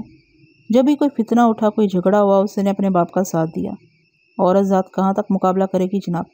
جب پانی سر سے گزرنے لگتا تو شگفتہ میرے پاس آ جاتی۔ برے وقت میں اولاد کے لیے ماں ہی سب سے بڑا سہارا ہوتی ہے۔ اگر شگفتہ کا باپ زندہ ہوتا تو ہمیں یہ دن نہ دیکھنا پڑتے۔ اس کی آواز بھرا گئی۔ چند لمحات تک وہ گردن جھکا کر خاموش بیٹھی رہی، پھر دوبارہ گویا ہوئی۔ شگفتہ جب بھی روٹھ کر مائکے بیٹھی، چند دن کے بعد ہی عنایت اسے منانے آ جاتا تھا۔ مجھے اس بات کا احساس ہے کہ عنایت شگفتہ کو چاہتا ہے، لیکن ایسی چاہت کو کیا کسی خوب کنویں میں ڈالنا ہے جس کے بدلے لات جوتے ملے اور بدنامی رسوائی حصے میں آئے؟ عنایت تو ایک طرح سے اپنی جگہ ٹھیک تھا، لیکن جب تک کرامت اس کے ساتھ نہ تھی تھا شگفتہ کے لیے حالات ٹھیک نہیں ہو سکتے تھے۔ میں نے جب بھی سمجھا بجھا کر شگفتہ کو عنایت کے ساتھ روانہ کیا تو بڑے واضح الفاظ میں کہہ دیا کہ یہ آخری موقع ہے، وہ اپنے گھر کے ماحول کو ٹھیک کرنے کی کوشش کرے، ورنہ اب کی بار اگر شگفتہ ٹوبہ ٹالی والا آ گئی تو پھر کبھی سودرا کلا نہیں جائے گی۔ وہ ہر مرتبہ وعدہ کرتا کہ اب کوئی بدمزگی نہیں ہوگی، لیکن کچھ ہی دنوں کے بعد شگفتہ روتی دھوتی پھر میرے پاس پہنچ جاتی۔ شرافت بی بی اپنے دکھوں کو الفاظ کے روپ میں ڈھالنے کے دوران میں ذرا دیر کے لیے رکی، ایک گہری سانس خارج کی، پھر سلسلہ کلام کو آگے بڑھاتے ہوئے بتانے لگی۔ تھانے دار صاحب، میں نے آپ کو بتایا نا، عنایت 3 ماہ پہلے شگفتہ کو لینے ہمارے گھر آیا تھا۔ اس بار میں نے اس کی منت خوشامد کو کوئی اہمیت نہ دی اور اس کے ہر وعدے کو رد کرتے ہوئے 2 ٹوک الفاظ میں کہہ دیا، جب تک اس گھر میں کرامت حسین موجود ہے میری بیٹی وہاں نہیں جائے گی۔ اس نے مجھ سے پوچھا میں اپنے ابا کو کہاں بھیج دوں؟ میں نے حتمی انداز میں جواب دیا، یہ سوچنا تمہارا کام ہے۔ تم اگر شگفتہ کو الگ گھر میں اپنے ساتھ رکھ سکتے ہو تو ٹھیک، ورنہ بھول جاؤ اسے۔ وہ میری خوشامد کرتے ہوئے کہنے لگا، میں شگفتہ کو نہیں بھول سکتا۔ میں نے کہا، اگر تمہیں شگفتہ کی اتنی ضرورت ہے تو پھر اس کے لیے رہائش کا الگ انتظام کرو۔ یہ بات لکھ لو کہ شگفتہ کسی ایسے گھر میں قدم بھی نہیں رکھے گی جہاں کرامت حسین موجود ہو۔ وہ گہری سوچ میں ڈوب گیا۔ اس سوچ میں فکر اور پریشانی بھی شامل، اور میں اس معاملے میں خود کو حق باجانب بھی سمجھتی تھی۔ کافی سوچ بچار کے بعد عنایت نے تھکے ہوئے لہجے میں کہا، ٹھیک ہے، میں جا رہا ہوں۔ میں اس وقت تک شگفتہ کو لینے نہیں آؤں گا جب تک ابا کا کوئی مناسب بندوبست نہ کر لوں۔ اتنا کہہ کر وہ خاموش ہو گئی۔ میں منتظر نگاہ سے اسے دیکھنے لگا۔ تھانے دار صاحب، ایک لمحے کے وقفے سے وہ دوبارہ گویا ہوئی۔ وہ دن اور آج کا دن، میں اور شگفتہ اس کی راہ دیکھ رہی ہیں کہ وہ کب اس منحوس کرامت کا بندوبست کر کے واپس آتا ہے۔ وہ نہیں آیا، لیکن آپ اس کے حوالے سے ایک عجیب و غریب کہانی لے کر آ گئے ہیں۔ میں نے شرافت بی بی کی بات پوری توجہ سے سنی اور گہری سوچ میں ڈوب گیا۔ اس گفتگو کے دوران میں شگفتہ بھی تھوڑے تھوڑے وقفے سے تائیدی اور تصدیقی لقمے دیتی رہی تھی۔ اس وقت کیس کی جو صورتحال ابھر کر سامنے آئی تھی اس میں بہت کچھ الجھا ہوا تھا۔ موقف اور بیان میں دونوں پارٹیوں کے درمیان بہت اختلاف پایا جاتا تھا۔ میں اسی نتیجے پر پہنچا کہ جب تک دونوں فریق روبرو نہیں بیٹھیں گے اور ایک دوسرے کے اعتراضات کی وضاحت یا توجیہ پیش نہیں کریں گے، ان کے مسئلے کا کوئی حل نکالا جا سکتا ہے اور نہ ہی ان کے مابین کسی قسم کے تصفیے کے امکان ہے۔ ایک فریق یعنی شگفتہ اینڈ کمپنی تو میرے پاس تھا، اب مجھے دوسرے فریق کا عنایت اینڈ کمپنی کو تلاش کرنا تھا۔ عنایت حسین کی بازیابی اس لیے بھی ضروری تھی کہ اس کے حوالے سے ایک خون آلود درانتی بھی اس معاملے میں پیش تھی۔ لگے ہاتھوں میں نے شرافت بی بی سے پوچھ لیا، یہ مہر مشتاق کا کیا معاملہ ہے؟ اس کے حوالے سے شگفتہ کے بارے میں جو افواہیں اڑائی جا رہی ہیں ان میں ذرا برابر بھی حقیقت نہیں۔ وہ میرے سوال کی نزاکت کو سمجھتے ہوئے گہری سنجیدگی سے بولی، مشتاق میرے دیور کا بیٹا ہے، بہت ہی لائق اور بیبا بچہ ہے۔ اگر آج عنایت شگفتہ کو فارغ کر دے تو میں مشتاق کو شگفتہ سے شادی پر تیار کر سکتی ہوں۔ اس نے لفظ فارغ پر کچھ زیادہ ہی زور دیا تھا، جس کا واضح مطلب طلاق تھا۔ اپنے بارے میں اس نوعیت کی گفتگو سنتے ہی شگفتہ اٹھ کر کھڑی ہو گئی۔ ہم دونوں ٹرے کو فارغ کر چکے تھے۔ اس نے خاموشی سے برتن سمیٹے اور بیٹھک سے نکل گئی۔ میں نے شرافت بی بی سے رازدارانہ انداز میں پوچھا، اس کا مطلب ہے مشتاق شگفتہ کو پسند کرتا ہے؟ میری شگفتہ ہے ہی ایسی کہ کوئی اس رشتے سے انکار کر ہی نہیں سکتا، وہ فخریہ انداز میں بولی۔ اس کے فخر میں کسی قسم کی ملاوٹ یا مبالغہ نہیں تھا۔ اپنی بیٹی کے بارے میں اس کا فتویٰ 100% درست اور مبنی بر سچ تھا۔ میں نے ٹٹولنے والے انداز میں پوچھ لیا، کیا شگفتہ اس نئے رشتے کے لیے تیار ہو جائے گی؟ میرا خیال ہے وہ انکار نہیں کرے گی، وہ پروسوک لہجے میں بولی۔ میں نے ڈھکے چھپے انداز میں اسے چیک کیا، پھر اپنے مشتاق میں کوئی عیب فیل بھی نہیں، بس عنایت حسین کا کانٹا نکل جائے تو میں اس نیک کام میں ذرا بھی دیر نہ کروں۔ وہ لمحے بھر کو رکی، پھر ہاتھ سے مضبوط لہجے میں بولی، اب اگر عنایت یہاں آیا نا تو میں اس سے یہی مطالبہ کروں گی کہ وہ شگفتہ کو آزاد کرے۔ روز روز کا یہ لڑائی جھگڑا ہی ختم ہو جائے گا، وہ اپنے گھر میں خوش، ہم اپنے گھر میں خوش۔ بالکل ٹھیک کہتے ہیں، رائی ہو تو پہاڑ بنتا ہے اور تاریخ ہاتھ سے نہیں بچتی۔ نہایت اس کا باپ اپنی جگہ جو کچھ کر رہے تھے اس سلسلے میں مجھ تک متضاد آرا پہنچی تھی، اور ادھر شرافت بی بی جس انداز میں سوچ رہی تھی وہ بھی کوئی ڈھکی چھپی بات نہیں رہی تھی، چاہے اس کا یہ عمل شگفتہ کے سسرال والوں کے رویوں کے رد عمل میں تھا۔ بہرحال شرافت بی بی اس موڈ میں دکھائی دیتی تھی کہ ادھر عنایت شگفتہ کو رشتہ ازدواج سے آزاد کرے، ادھر وہ اپنی بیٹی کو مہر مشتاق سے بیاہ دے۔ میرے لیے اب ٹوبہ ٹالی والا میں کوئی کام نہیں رہ گیا تھا۔ میں جس مقصد کی خاطر وہاں پہنچا تھا وہ پورا نہیں ہو سکا تھا۔ اگر عنایت حسین میرے ہتھے چڑھ جاتا تو خون آلود درانتی پر روشنی ڈال سکتا تھا۔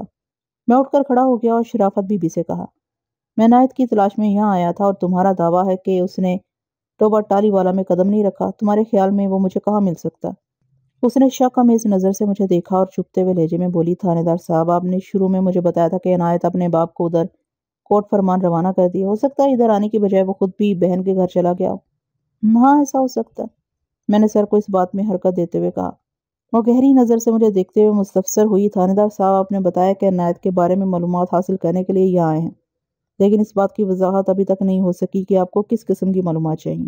اگر عنایت حسین مل جاتا تو اس بات کی وضاحت بھی ہو جاتی، میں نے ٹالنے والے انداز میں کہا، لیکن وہ یہاں آیا ہی نہیں، اب اس کی تلاش میں مجھے کوٹ فرمان تک۔ وہ بدستور بے اعتباری سے بولی، تھانے دار صاحب، میں ایسا محسوس کر رہی ہوں کہ آپ مجھ سے کچھ چھپا رہے ہیں، نہیں بتانا چاہتے، نہ بتائیں، آپ کی مرضی ہے، لیکن اگر عنایت آپ کو کہیں مل جائے تو اسے اس بات کے لیے تیار کرنے کی کوشش کریں کہ وہ میری بیٹی کی جان چھوڑ دے۔ تو اس کا مطلب ہے تم نے شگفتہ کو مہر مشتاق سے بیاہنے کا پکا فیصلہ کر لیا؟ وہ ٹھہرے ہوئے لہجے میں بولی، شادی شادمانی کا نام ہے تھانے دار صاحب، اگر انسان کی زندگی میں خوشی نہ ہو تو ایسے جینے کا کیا فائدہ؟ ہاں، میں نے گمبھیر انداز میں کہا، ٹھیک ہے، اگر میں اسے ڈھونڈنے میں کامیاب ہو گیا تو پکڑ کر سیدھا ٹوبہ ٹالی والا لاؤں گا، پھر ساری باتیں ادھر تمہارے گھر میں بیٹھ کر ہی ہوں گی۔ آپ کا بہت بہت شکریہ تھانے دار صاحب، وہ تشکرانہ لہجے میں بولی۔ میں ایسا ہی بشارت مرزا کے ہمراہ شرافت بی بی کے گھر سے رخصت ہونے لگا تو اسی وقت ایک گبرو جوان وہاں نمودار ہوا۔ اس کی عمر 25-26 کے درمیان رہی ہوگی، مناسب قد و قامت کے ساتھ وہ متاثر کن شخصیت کا مالک تھا۔ اس کی نظر مجھ سے ملی تو میں نے واضح طور پر یہ محسوس کیا کہ وہ مجھے وہاں دیکھ کر بری طرح چونکا تھا۔ اس چونکنے میں چنبے سے زیادہ تشویش شامل تھی، مجھے اس کا یہ رد عمل کچھ عجیب سا لگا۔ شرافت بی بی ہمیں رخصت کرنے کے لیے دروازے تک چلی آئی تھی۔ وہ جلدی سے اس نوجوان کا تعارف کراتے ہوئے مجھ سے بولی، تھانے دار صاحب، یہ اپنا مشتاق ہے، مہر مشتاق۔ پھر وہ مشتاق کی جانب مڑتے ہوئے بولی، مشتاق کے پتر، یہ ملک صفدر حیات ہے، اپنے علاقے کے تھانے دار، یہ اس لومڑ عنایت کے سلسلے میں تحقیقات کرنے ہمارے گھر آئے ہیں۔ شرافت بی بی کا یہ انداز تعارف مجھے بالکل اچھا نہ لگا، بلکہ بہت ناگوار گزرا۔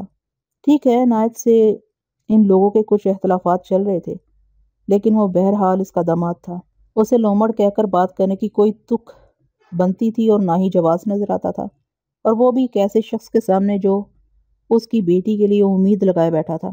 ویسے تو مشتاق کی آمد کا انداز کبھی بھی مجھے ایک آنکھ نہیں بھایا تھا، صاف دکھائی دیتا تھا، وہاں اندر ہی اندر بڑی خطرناک کھچڑی پک رہی تھی۔ مشتاق نے مسافے کے لیے میری جانب ہاتھ بڑھاتے ہوئے کہا، تھانے دار صاحب، آپ اس فضول آدمی کے بارے میں کس قسم کی تحقیقات کر رہے ہیں؟ کیا اس نے کوئی قتل وغیرہ کر دی ہے؟ میں نے بڑی گرم جوشی سے اس کا ہاتھ تھام لیا، پھر اس کی آنکھوں میں جھانکتے ہوئے سنسنی خیز لہجے میں کہا، جوان، اس نے کسی کو قتل کیا ہے یا وہ کسی کے ہاتھوں قتل ہو گیا ہے؟ اس حقیقت سے بہت جلد پردہ اٹھنے والا ہے۔ میں نے مہر مشتاق کی آنکھوں میں گہری تشویش کے سائے لہراتے دیکھے۔ وہ ایک لمحے کے لیے اندر سے ہل کر رہ گیا تھا، مگر جلد ہی اس نے اپنی کیفیت پر قابو پا لیا اور سنبھلتے ہوئے لہجے میں بولا، کریں جی، تحقیق کریں، یہ بڑا نیک کام ہے۔ ہم شرافت بی بی کے گھر سے باہر نکل آئے، دروازے کے قریب ہی ہمارے گھوڑے بندھے ہوئے تھے۔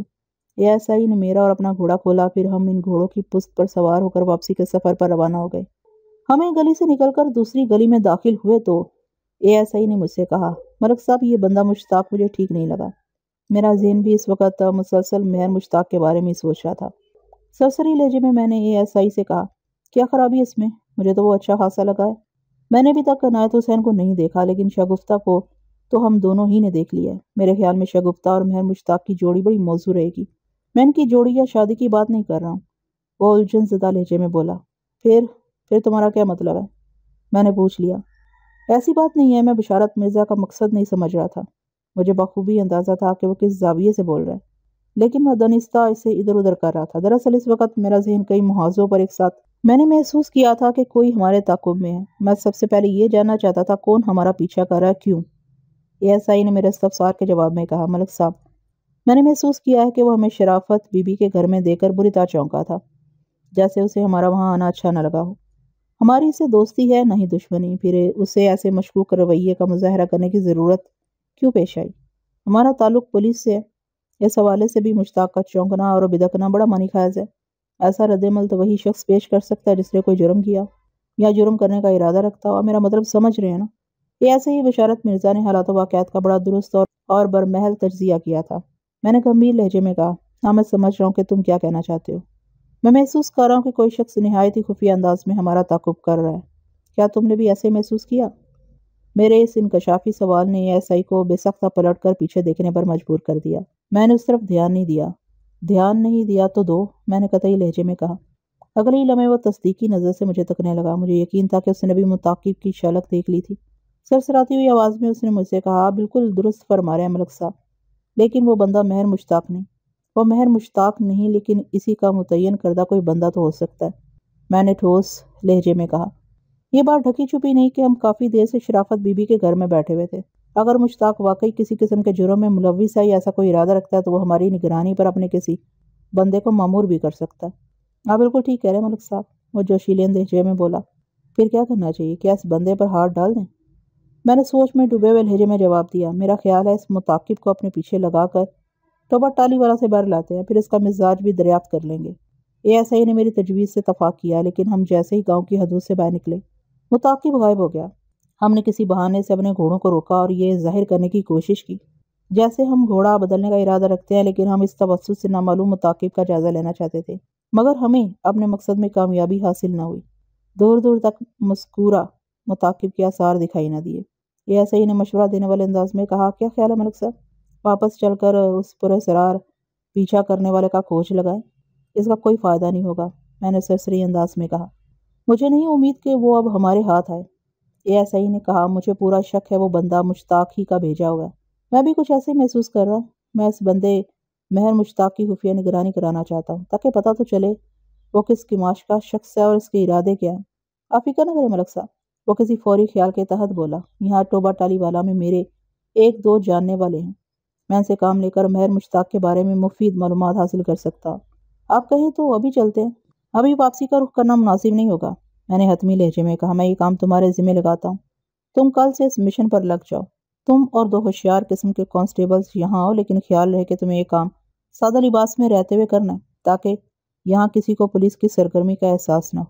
تم اپنے قابل بھروسہ جاننے والے سے ملو اور اپنے مطلب کی باتیں جاننے کی کوشش کرو۔ اس کے ساتھ ہی اپنے ساتھ آئے ہوئے کانسٹیبلز کو خصوصی ہدایت دے کر مہر مشتاق کی خفیہ اور محتاط نگرانی پر مامور کر دو۔ مجھے بہت جلد حوصلہ افزا نتائج چاہیے۔ آپ فکر نہ کریں ملک صاحب، وہ اپنے سینے پر ہاتھ مارتے ہوئے بولا۔ میں کل ہی اس مشن پر جت جاتا ہوں، بہت جلد آپ مجھے اس محاذ پر سرخرو ہوتا دیکھیں گے انشاءاللہ، میں نے یقین بھرے لہجے میں کہا۔ اس کے بعد ہم اپنے گھوڑوں پر سوار ہوئے اور ٹوبہ ٹالی والا سے موزہ سودرا کلا کی جانب سفر شروع کر دیا۔ مغرب کی اذان سے قبل ہم تھانے پہنچ گئے۔ آئندہ روز ASI کو ٹوبہ ٹالی والا بھیجنے کے بعد میں خود کوٹ فرمان کی طرف روانہ ہو گیا۔ میرے ساتھ حوالدار خوش بخت بھی تھا۔ دراصل خوش بخت بھی کوٹ فرمان ہی کا رہنے والا تھا اور وہاں کے ایک بندے سے بخوبی آشنا تھا، اس لیے میں نے خاص طور پر اسے اپنے ہمراہ کر لیا تاکہ کسی معاملے میں کوئی دشواری پیش نہ آئے۔ کوٹ فرمان اور سودرا کلا میں کم و بیش 4 میل کا فاصلہ حائل تھا اور یہ گاؤں ہمارے تھانے سے شمال میں واقع تھا۔ ہم 10 بجے کے قریب کوٹ فرمان پہنچ گئے۔ خوش بخت مجھے سیدھا شکور کے دروازے تک لے گیا اور میرا اشارہ پاتے ہی اس نے دروازے پر دستک بھی دے دی۔ شکور کوٹ فرمان کا ایک چھوٹا زمیندار تھا اور رشتے میں ہمارے مطلوبہ بندے یعنی عنایت حسین کا بہنوئی تھا۔ اس کی 5 اولادیں تھیں اور وہ طویل عرصے سے یہاں رہ رہا تھا۔ حوالدار خوش بخت کی رپورٹ کے مطابق شکور ایک امن پسند اور صلح جو شخص تھا، لڑائی بھڑائی اور فتنہ پروری کے کاموں سے ہمیشہ دور رہنے کی کوشش کرتا تھا۔ غلام لوہار کی زبانی مجھے پتہ چلا تھا کہ عنایت نے سودرا کلا چھوڑنے سے 2-3 روز قبل اپنے باپ کرامت حسین کو کوٹ فرمان بھیج دیا تھا کہ چند روز اپنی بیٹی سگرا کے پاس سے رہے۔ عنایت کے بارے میں عمومی رائے یہ تھی کہ وہ مکان اور زمین کی فروخت کے بعد اپنی